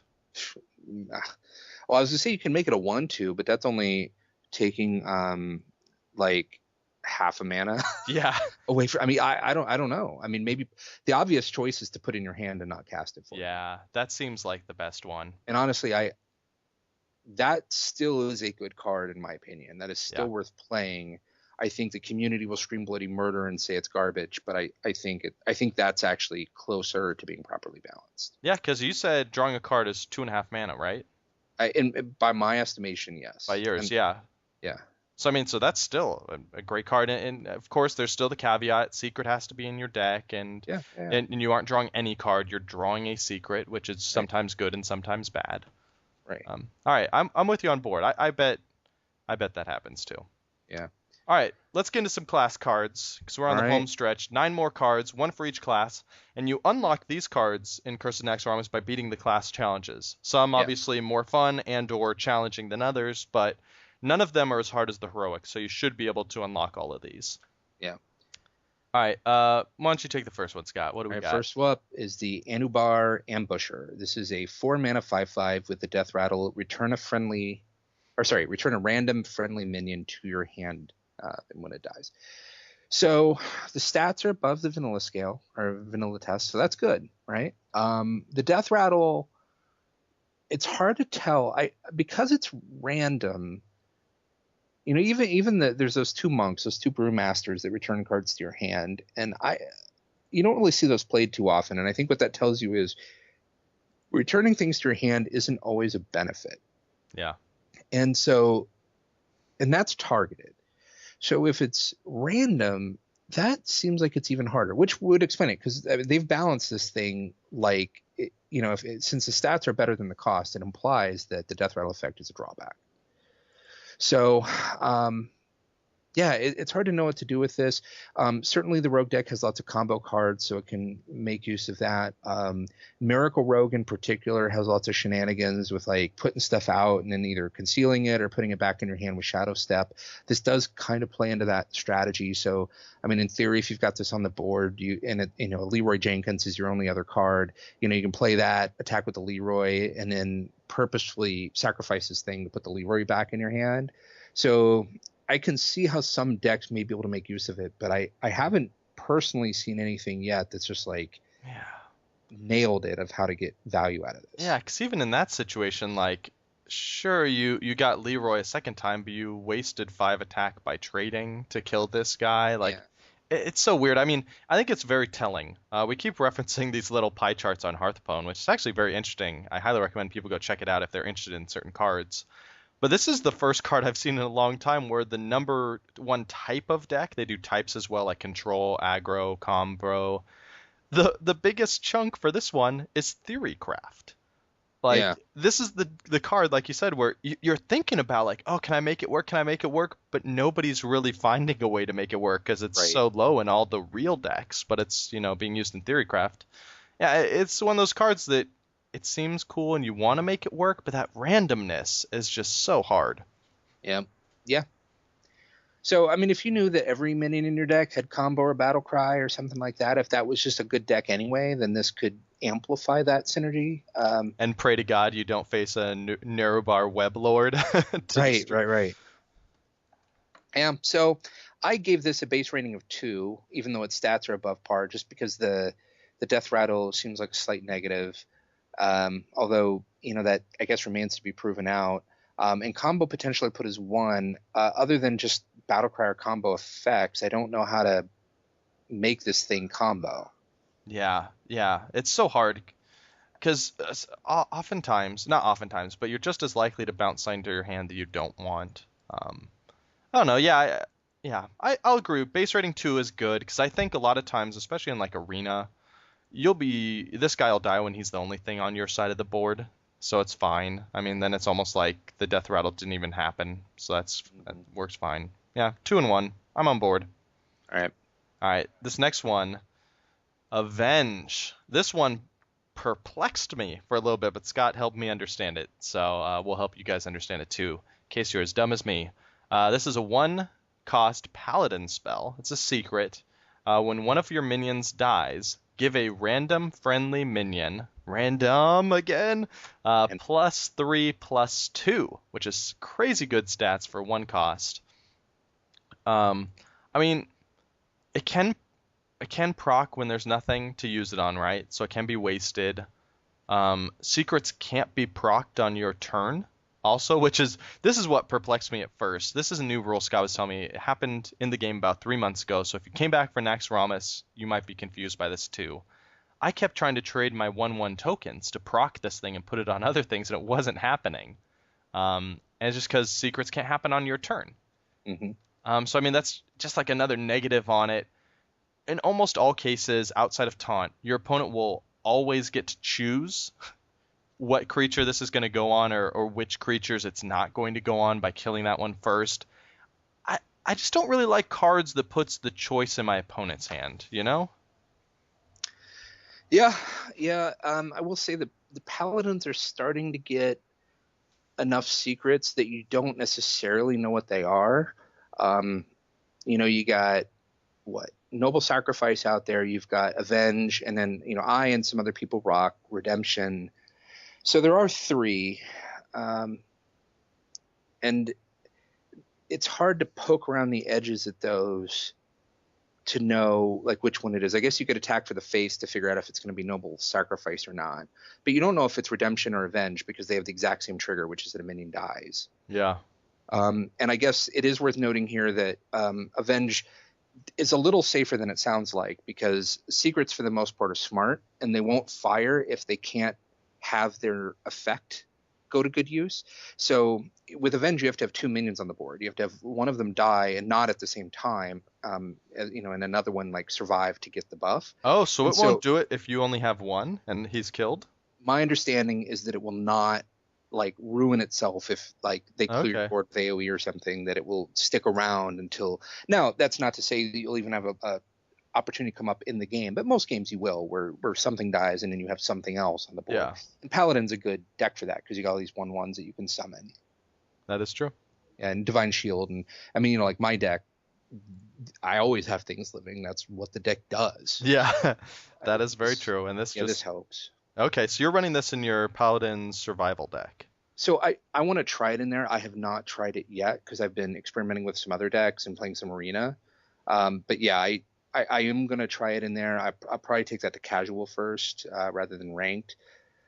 But yeah, I think that's the kind of deck it'll want to go in. I could also see including this in my what I call valued in deck, which is just my highly efficient cards and a lot of versatility and options as to what to do. I could see it going well in that as well. Okay, so I mean, base rating 3. Yeah, I think so. I mean, it's actually highly efficient. I mean, 1 mana for +3/+2 is great. Yeah. But I'm actually much more interested in this card now that you said that it can't proc when it can't be used, right? Because right, right. I thought I thought it would, and that seems to happen a lot. So the fact that it will always land on something boosts my opinion a lot. Would you even go to a 4? Um, well, it is highly efficient. It's just so conditional. So, like Blessing of Kings, part of what makes that so good is that you get to put that on something before you attack, and it just totally changes the equation, Yeah. right? Like they had no idea you were going to be able to attack with something like that, and you put it on the thing that has the most impact. Like I like putting it on the Argent Squires, the 1/1s with Divine Shield, because now you have a 5/5 with Divine Shield, right? And they had no idea. Um, but this thing is so conditional. You cannot do it on your turn. You don't get to choose the target. I think that probably outweighs. I really wish I had had a chance to play with it, because I think that would better inform my rating. But in the absence of more information, I would probably err towards a 3. But hey, you've got some karma saved up that you can pull it. Nah, I'm not pulling it for this one, but just you wait. It's coming up soon. It's because we've only got a few cards left. That's right. So don't worry. All right, so combo, I mean, can it even? I mean, I guess it has to combo, or I don't know, 1, 0? Yeah, I have a 1 here, no, you have a 1 here, and I don't even know.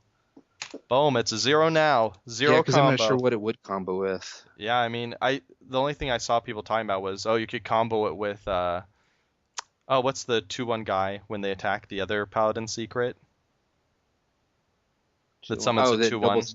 Noble Sacrifice. Noble Sacrifice, yeah, because then when they attack something, they think they're going to kill it, but instead of killing it, they give it a ton of stats. Yeah, that's true. Yeah, the Noble Sacrifice, that guy is a minion. So if you have that on the board and this on the board, they attack, they kill the Noble Sacrifice minion, and that does trigger this.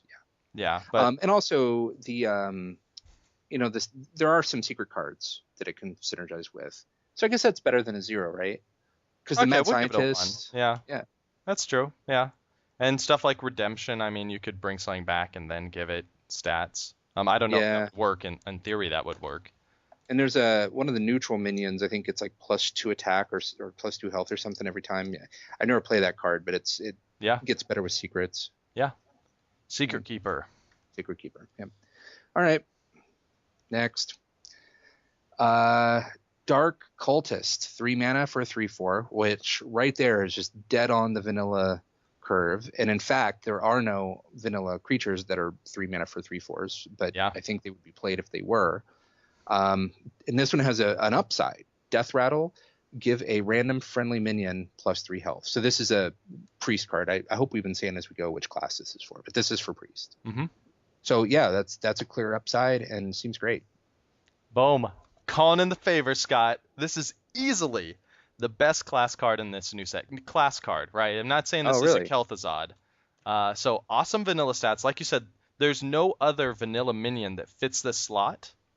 And 3/4 is just such good numbers. 3 attack is going to kill anything that's played before it, almost for sure. And 4 health is such a nice number. Because so many things deal 3 damage. A lot of spells deal 3 damage. A lot of, 2-cost minions deal 3 damage. I love that. The health is perfect in Priest, right? Because when I'm looking at base ratings for class cards, we're not looking at as if they were in Warlock decks or whatever, right? They have to be in the class that they are because they're class cards. Mm-hmm. So for me, any Priest deck is happy to get extra health. I mean, it goes great with healing, right? Because they can keep their minions alive longer. There's so many cards that combo well off of having more health, like Light Spawn or Inner Fire, anything like that. I love this card. Yeah. I've played against this a few times, and it's never had quite the oomph that I would expect. Also, unlike Avenge, this can whiff because it's a death rattle effect, so it can be silenced, or if it's the only thing on your side when it dies, or if everything dies at the same time through like AoE, it just doesn't fire. So that's worth noting. Yeah, the death rattle effect, to me the death rattle effect is kind of, that's the upside, right? Because the minion by itself, I even give it higher than just a pure 3 rating if it was just a plain 3/4 because it's the only minion in that slot and the numbers are so good. Just like those numbers in general in Hearthstone terms are good numbers to land on because you don't really want 3 health if you can avoid it. And, he's just really solid. So I don't know. Yeah. I would argue for a 5. Where are you feeling? How much of a favor do I need to call on to get you up to a 5? Well, I would have said a 4 here, but sure. And it's your show, so there's that. All right. All right. This is my 5. Your 5 is Haunted Creeper. It's good. We can each have one that maybe we value a little bit. And I fully acknowledge that I'm probably a little high on this card because Priest is my favorite class to play, and especially Health Priest is like my go-to. That's like my guilty pleasure. So this card is exactly like it was made for me. Combo potential. Oh, sorry.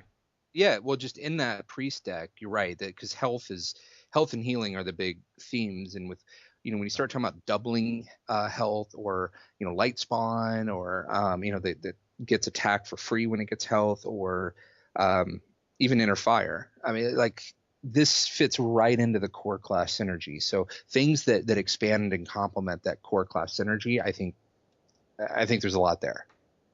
All right. So how much there? Would you go to combo potential 4 or 3?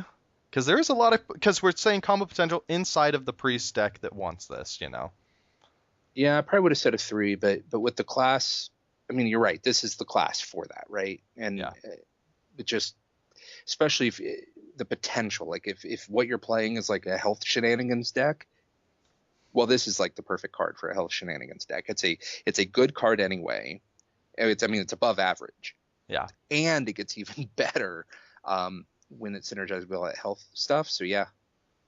All right, we're going 5-4. Woo! 5-4. I'm pumped. All right. Whew. Your favors are paid, Scott. You are free. All right. All right, next card, though. Death's Bite. This is the Warrior card. It is a weapon, which is awesome. It is a 4/2 weapon for 4. That seems to be the trend with weapon. Basically, whatever the mana cost is, you get twice that damage. Well, no. So Wind Fury is a 3/2 for 2. Oh, you're right. Oh, that's why that card is so good, too. Yeah. Because I was comparing this to Arcanite Reaper, which is above it, which is a 5/2 for 5. Right. And stats-wise, it fits right between the 3/2 and the 5/2. Yeah. So you can have a weapon for every occasion as a warrior now. Yeah. But this one even comes with a bonus perk. Death Rattle, deal 1 damage to all minions. This is out of control. I mean, well, so at first I didn't get that even was a perk, but in the warrior, this is like the Priest thing. Like in the warrior class, this is the perk. And the warrior enraged deck, right? We've talked a few times about. It seems like they were really kind of trying to bolster that deck with the Naxx cards. I mean, the weapon itself is great, right? A 4/2 for 4, that's fine. It's fine. I actually think it's a hair below, say, True Silver Champion. Well, if you ignore the ability, it's a hair below Wind Fury Axe or True Silver Champion. Well, if you ignore the True Silver Champion's ability, that's just a 4/2 for 4 as well. But any class, any situation, the True Silver abilities, True Silver Weapons ability is relevant and upside, whereas this, I don't know. I've used it when I've been at full health before. Well, okay, but I mean, this is sort of volatile, and I mean, on the surface, can be bad, can be good. I think so. If we're talking base value, I would put it below. I mean, just a little bit, like half a point to a point below the other ones. But I think the combo potential is much higher because I think the effect in the Control Warrior deck with all the cards that get so much better with that effect, I think that's really strong. Okay. So I think this is more of a combo, like a high value combo card than it is a high value base card. Okay. Yeah, I'd agree with that for sure. All right. So how are we going on base? Is it just average 3? Yeah, I'd put it at 3 because those other like Wind Fury and True Silver, I put it at 4, and I think this is not quite up to those standards. Yeah, I agree. Combo potential though, do we want to go as high as a 5 in a warrior deck? I guess it's possible. There are a lot of cards that it can combo really effectively with, but it is a fairly finite list. I mean, there's like, I don't know, 7 or 8 cards, something like that. Yeah. So I think just by the fact that there's only so many, and they're very specific. I mean, I guess any Enrage, that's the one class of card. But then there's, I think it's Armor Smith, Frothing Berserker, and there's one more. What am I forgetting? Gurabashi Berserker, I guess, would really like it. Yeah, Gurabashi Berserker. I'm thinking the Worgen as well. Yeah, it's an Enrage one. Yeah. Yeah, all the Enrage ones. Spiteful Smith, Gramash Hellscream. Yeah. Yeah. Oh, yeah. Yep. You can live the dream. I could see Punch a 4 or face 5 and then either way. drop Gramash drop Gramash Hellscream, attack, destroy your weapon, get a 10-9 charge guy. Pretty good. One time in your life you'll do that and it'll feel great. All right, so combo potential 4 then? Yeah, I'd definitely go with 4. All right. All right. Next up is Duplicate. This is a mage spell, a mage secret, for 3 mana. When a friendly minion dies, put 2 copies of it in your hand. So I don't know what all you can do here. I mean, the obvious comparison is Arcane Intellect, because like Arcane Intellect, it's a mage spell that's 3 mana that ultimately gives you 2 more cards for casting this one. So to talk about it very quickly is how it's different from that. With Arcane Intellect, you get 2 cards right away, but they're any 2 cards from your deck. Here, you get 2 cards down the road, probably pretty quick, because all it requires is that minions die, and minions die pretty frequently. So probably on your next turn, or on your opponent's next turn. But you don't have a whole lot of control over what you're going to get. Your opponent has, you have some control, because you can only cast this when you can choose to only cast this when there's stuff on the board that you want to be duplicated. But your opponent gets to choose sort of what of the things on the board they're going to give you, assuming that they know it's a duplicate and they're thinking about it and being smart. So I don't know. It's hard for me to wrap my head around. I kind of just end up putting it right there solidly with Arcane Intellect, which is that it's fine, but this is slower. And you don't want to use it on anything too cheap, because then it's just not worth the mana you paid for it. Like, you don't want to use it on a mirror image or something.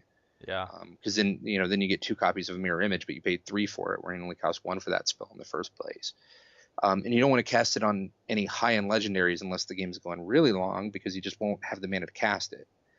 So I don't know. I don't exactly know what it's for. I don't know where it goes. It's slow, so it feels like it wants to be in a control deck, but maybe it could be in an aggro deck too, just to get more punches out of it. Yeah, I mean, so I was playing against someone in Arena yesterday, and they played a secret.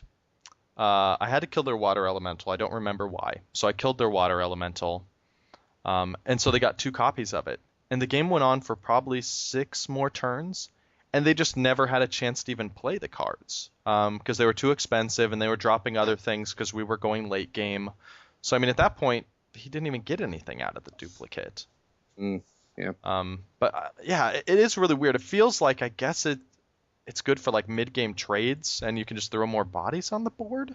The potential for legendaries is cool, right? Like we've talked about, living the dream with Fulig and Stalog or whatever. But I mean, you could get 2 more copies of those and summon Thaddeus's for the rest of your life, basically. And it'd be cool to get, another Cairn Bloodhoof or something like that. But I don't know. Yeah, it feels like one of those cards that looks cool on paper, but in practice, you're just never really happy with the way it turns out. Yeah, I don't think it's bad. I just don't think it's good. I think it's unwieldy. Yeah. Yep. Yeah. All right. So I guess Mage Control is really the deck you'd want it in, right? Which is all Mage. Yeah, I guess. Yep. All right. So base rating 3? Yep. And then combo 2, because I guess you can get all the Death Rattle and Battlecry effects again. Yeah. Sounds good. And it is, it's a way to get more of a legendary. If for whatever reason you need a lot of one legendary or whatever. Yeah. And there's some cool tricks. Yep. All right. How about some not cool tricks? Poison Seed, the Druid card. It's a spell. It's a 4-cost. Destroy all minions and summon 2/2 treants to replace them. I really wanted to like this card. And in fact, this was the first time I built a Death Rattle deck. I built a Druid Death Rattle deck because of this card, and I wanted to see if I could make it work. It has a few very specific combos that are fun, right? Like if you get a lot of Death Rattle guys out, you do this, you proc it. Um, it's just almost never worth the hassle, the mana, the card slot. It's asking too much for an effect that sometimes helps. Mm-hmm. What do you think? Am I missing something? I just, to say it bluntly, I think this card is horrible. I have no idea where it's supposed to be good. I haven't been able to find any use for it. I think the Druids got robbed of getting just an unusable class card here. I mean, I even did research around it. Like, I cannot figure out a single place where this is good.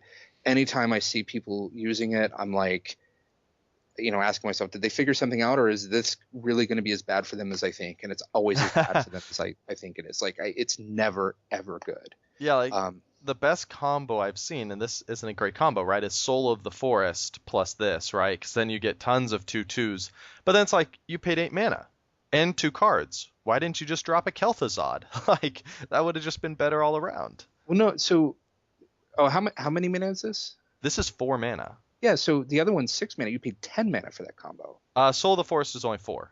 Oh, I thought it was 6. Okay, sorry, my bad.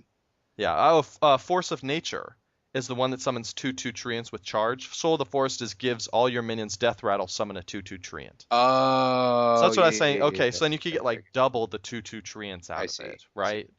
But yeah, but it's so much mana and so much cards and no, yeah. All right, so are we going to give this card makes me mad. All right, are we giving this card a 0? Base rating, I would. Yeah, I think I would too. It's crazy to me. If you hear like the incredulity in my voice, it's because I just can't believe that there's I can't find any value here. Yeah, I mean, okay, so here's your value. Druid is one of the only classes with no like real hard removal. I mean, this technically is hard removal.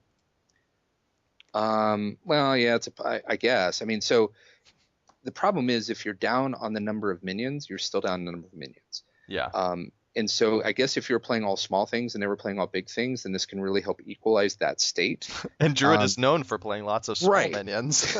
Except it's in the class that plays the biggest stuff of any class there is. So, yeah. I don't get it. Okay. All right. Nothing more to say. Combo potential, let's give it a 1 because there is combos there, but yeah. I can't bear to give it a 0/0, Scott. I'm sorry. No, it's fine. Whatever. All right, we're almost there. Only a few more cards to go. Let's take a quick break and talk about our last sponsor, GoDaddy. GoDaddy has been an awesome website host for GameDiplomat.com for years. We love what they're doing, and they're trying out something really cool right now that you might be interested in. They're releasing hundreds of new domains with different suffixes, right? So things like .guru, .club, .photography, .expert, and the goal is that you can get a domain that tells people what it is right away. So not just .com, but tells it exactly what it is. They've got a ton of different options there, and the cool thing is you have a really good chance of getting the name that you want because they're just releasing these now. So check it out and get the name you want before someone else does. Just go to GoDaddy.com and let them know that we sent you by using the coupon code MMO30 for 30% off your new service order. All right, let's go to the next card. Reincarnate. So this one's fun. Shaman, 2 mana. Destroy a minion, then return it to life with full health. So it doesn't sound like much. And in fact, on the surface, you're like, so what am I doing here exactly? I'm just healing it back up to full life. And kind of on the surface, yes. But it's got some interesting combos, and I've got a little story I can tell in a second. It's got interesting combos, and it's got a surprising amount of utility. So it's one of those cards where you can put it in your deck for the combos, but you might be surprised at its utility in some situations. So, for example, if you've got any cards with Divine Shield, and if it's worth 2 mana to you, you could cast this to restore the Divine Shield. Obviously, anything with Death Rattle will fire again. Anything with Stealth will go back into hiding. You can use it on big creatures to attack, and it does act as a full heal on top of all those other things that I mentioned. I had a deck where, and this is my fun new Shaman deck I'm playing with, I had a Cairn Bloodhoof, and I put Ancestral Recall on there. Is that what it's called? Ancestral Spirit. Ancestral Spirit, right, yeah. Right. Where when it dies, it's got a Death Rattle of, comes back into play with full hit points. So I cast that on it, and then I cast this on it, and that gave me 2 good as new Cairn Bloodhoofs, and then 1 Bane Bloodhoof, which is also a 4/5. It's what Cairn turns into when he dies. And so the 2 Cairn Bloodhoofs, of course, would still had their battle cry ready to go when they died. So it was just insane. They could not kill this stuff. And, if you can combine that with like a Kel'Thuzad or something, it's just ridiculous. If you have a Kel'Thuzad on the board with this and you use this on a death rattle effect, you essentially get the death. Let's see, you get 2 creatures back. It can just get ridiculous fast. So on its own, this card's not great, but with the right, say, death rattle effects or, something like a Sunwalker that's a nice like taunt and divide and shield card, you can really get some good mileage out of that stuff. Yeah, and I mean, at worst case, you can still use it to basically strip buffs off of an enemy unit for 2 mana, which isn't terrible if they put, Blessing of Kings or something on it. You paid less mana to take it off than they put it on. Mm-hmm. To me, it is a very fun card. It doesn't seem like a reliable staple for any Shaman deck, should be running it.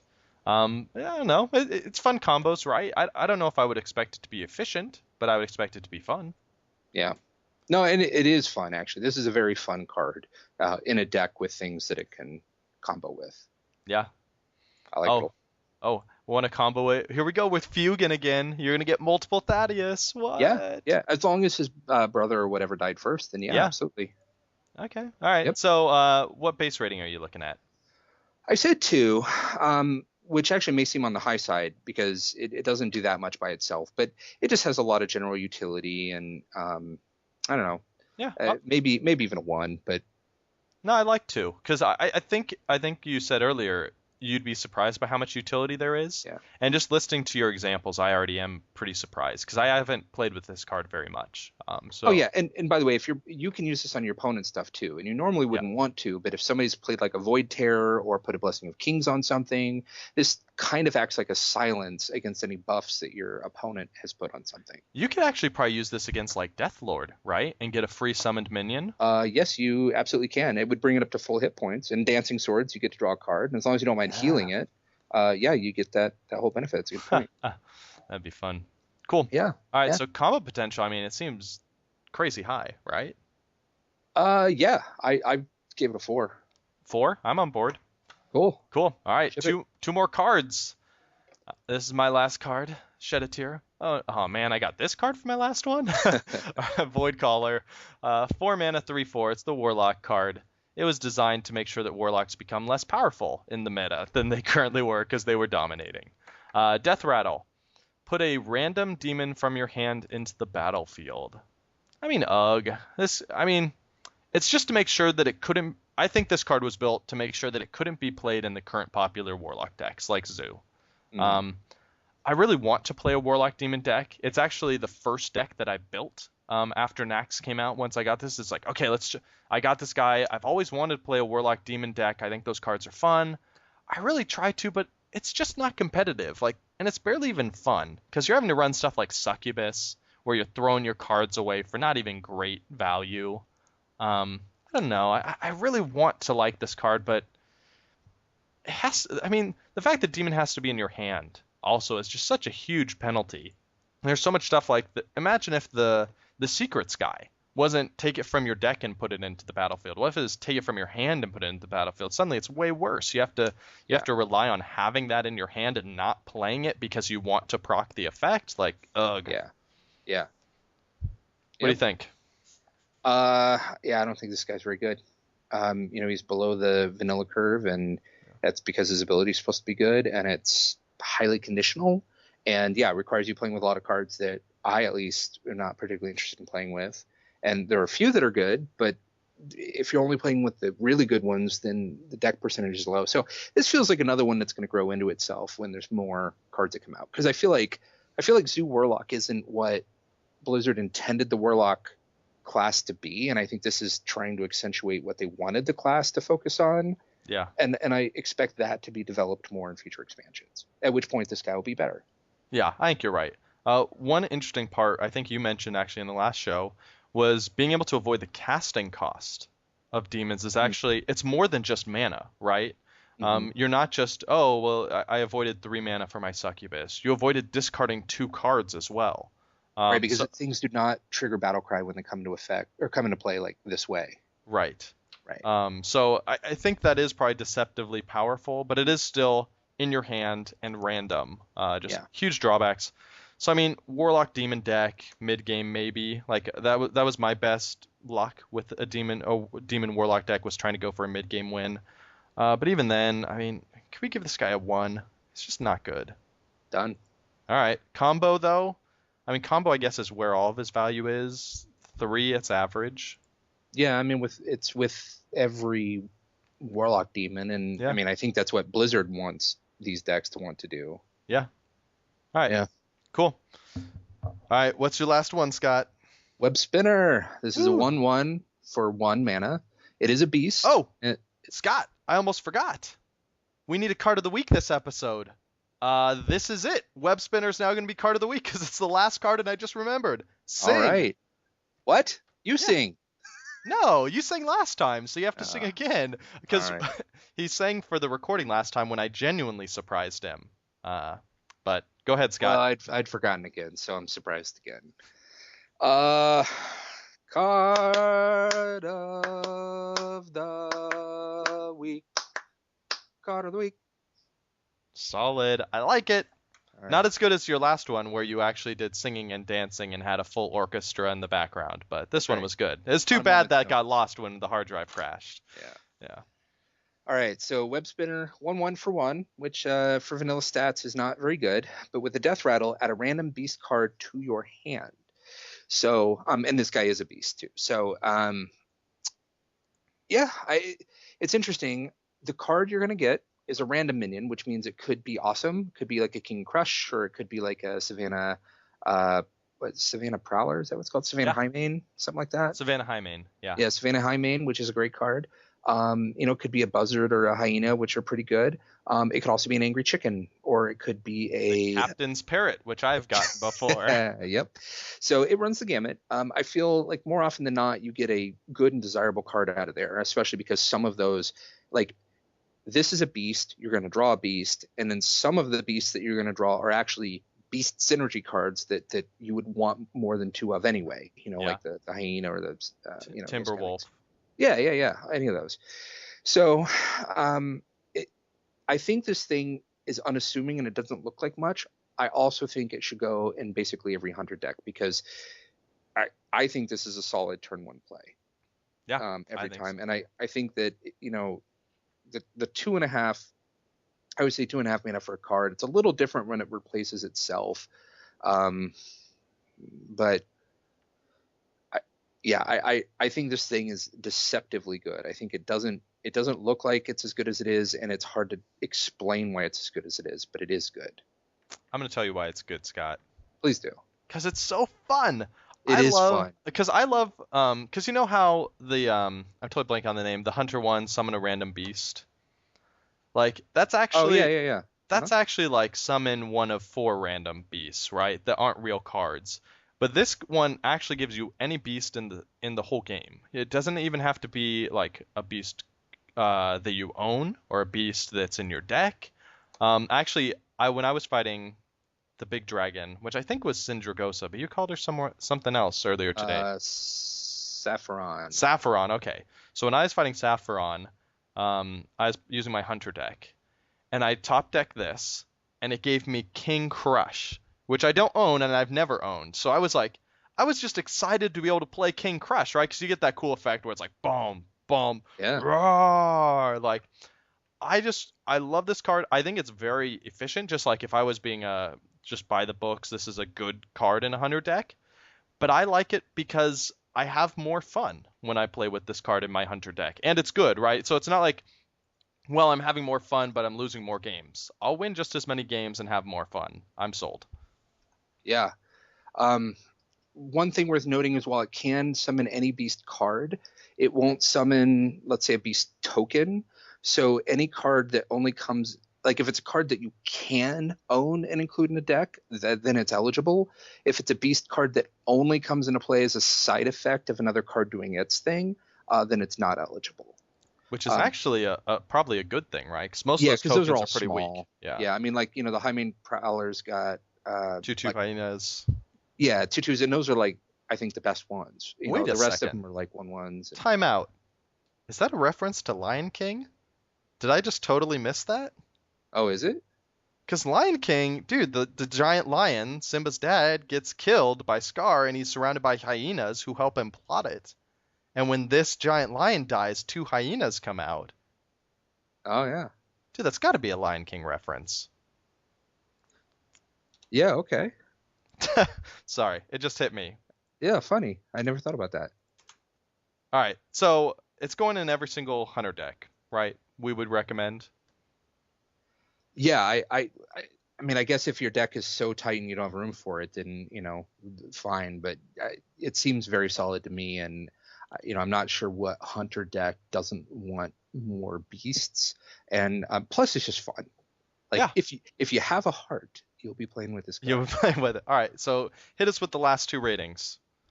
Oh, yeah. So I gave this a 4 base rating. Which of course is flexible because you don't know exactly what you're going to get. And then I give it a 2 on combo potential, which is sort of just for the beast synergy of itself and the beast synergy of what you're going to get out of it. And it's going to be in a deck that cares about beast synergy because it's a hunter deck. Yeah, awesome. I'm on board with both those. All right, Scott, we're getting close to the 3-hour point. I think this is actually slightly longer than our original recording. Oh my God. I know. So everyone, this is our first time doing a review, obviously. Thank you for listening and tuning in. Let us know what you think, if you like the format of the review, if you like the 2 ratings, if it makes sense to you, if you like the deck recommendations. Let us know what else you want to know about these cards, because when the next set comes out, we're going to do a review. We can't go as in-depth, because it's going to be 100 cards, right? But let us know what you want to know. What would be useful? How can our review help you out? Let us know. You can contact us on Google+. We have a great Happy Hearthstone community going there. Just search Happy Hearthstone. Contact me on Twitter. I'm at jaugustine. Or you can just email me, ajosh@outlook.com. Again, we're going to have all of this stuff posted on the blog, gamediplomat.com. You're welcome to leave comments there, too. Say what you thought of the cards, which ratings you agree with, which ones you don't. Scott, where can people find you? On Twitter, I am at slant76. That's SLANTZ 76. On Twitter, and I'm also on Twitch, and I've been streaming a lot more random games, like oddball PC games that I'm just trying out. Also, we hooked it up with our PS4. My wife and I are both starting to do some random streaming from there. We just ordered the camera yesterday, so we can actually set the camera down. So that's also Slant76. So if you just want to see some random games being played and the occasional Hearthstone, that's the place to find me. Awesome. Well, Scott, thank you for taking the time and recording this episode twice with us to share your wisdom with everyone and your insight. That's 6 hours of deck review. 6 hours of deck review. That's a lot of deck review, or set review, yeah. So send Scott a thanks on Twitter, because his hard drive did not crash. I lost it, so send him a thanks for joining us. And thanks to everyone else. Thanks again for visiting the Happy Hearthstone and having a little fun with us. We'll see you next time. See you, everyone.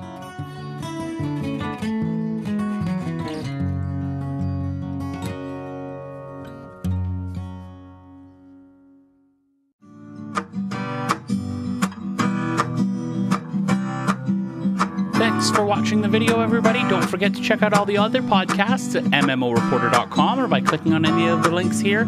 And please check out our Patreon campaign at patreon.com/MMOreporter. Thanks, everyone, and see you in game.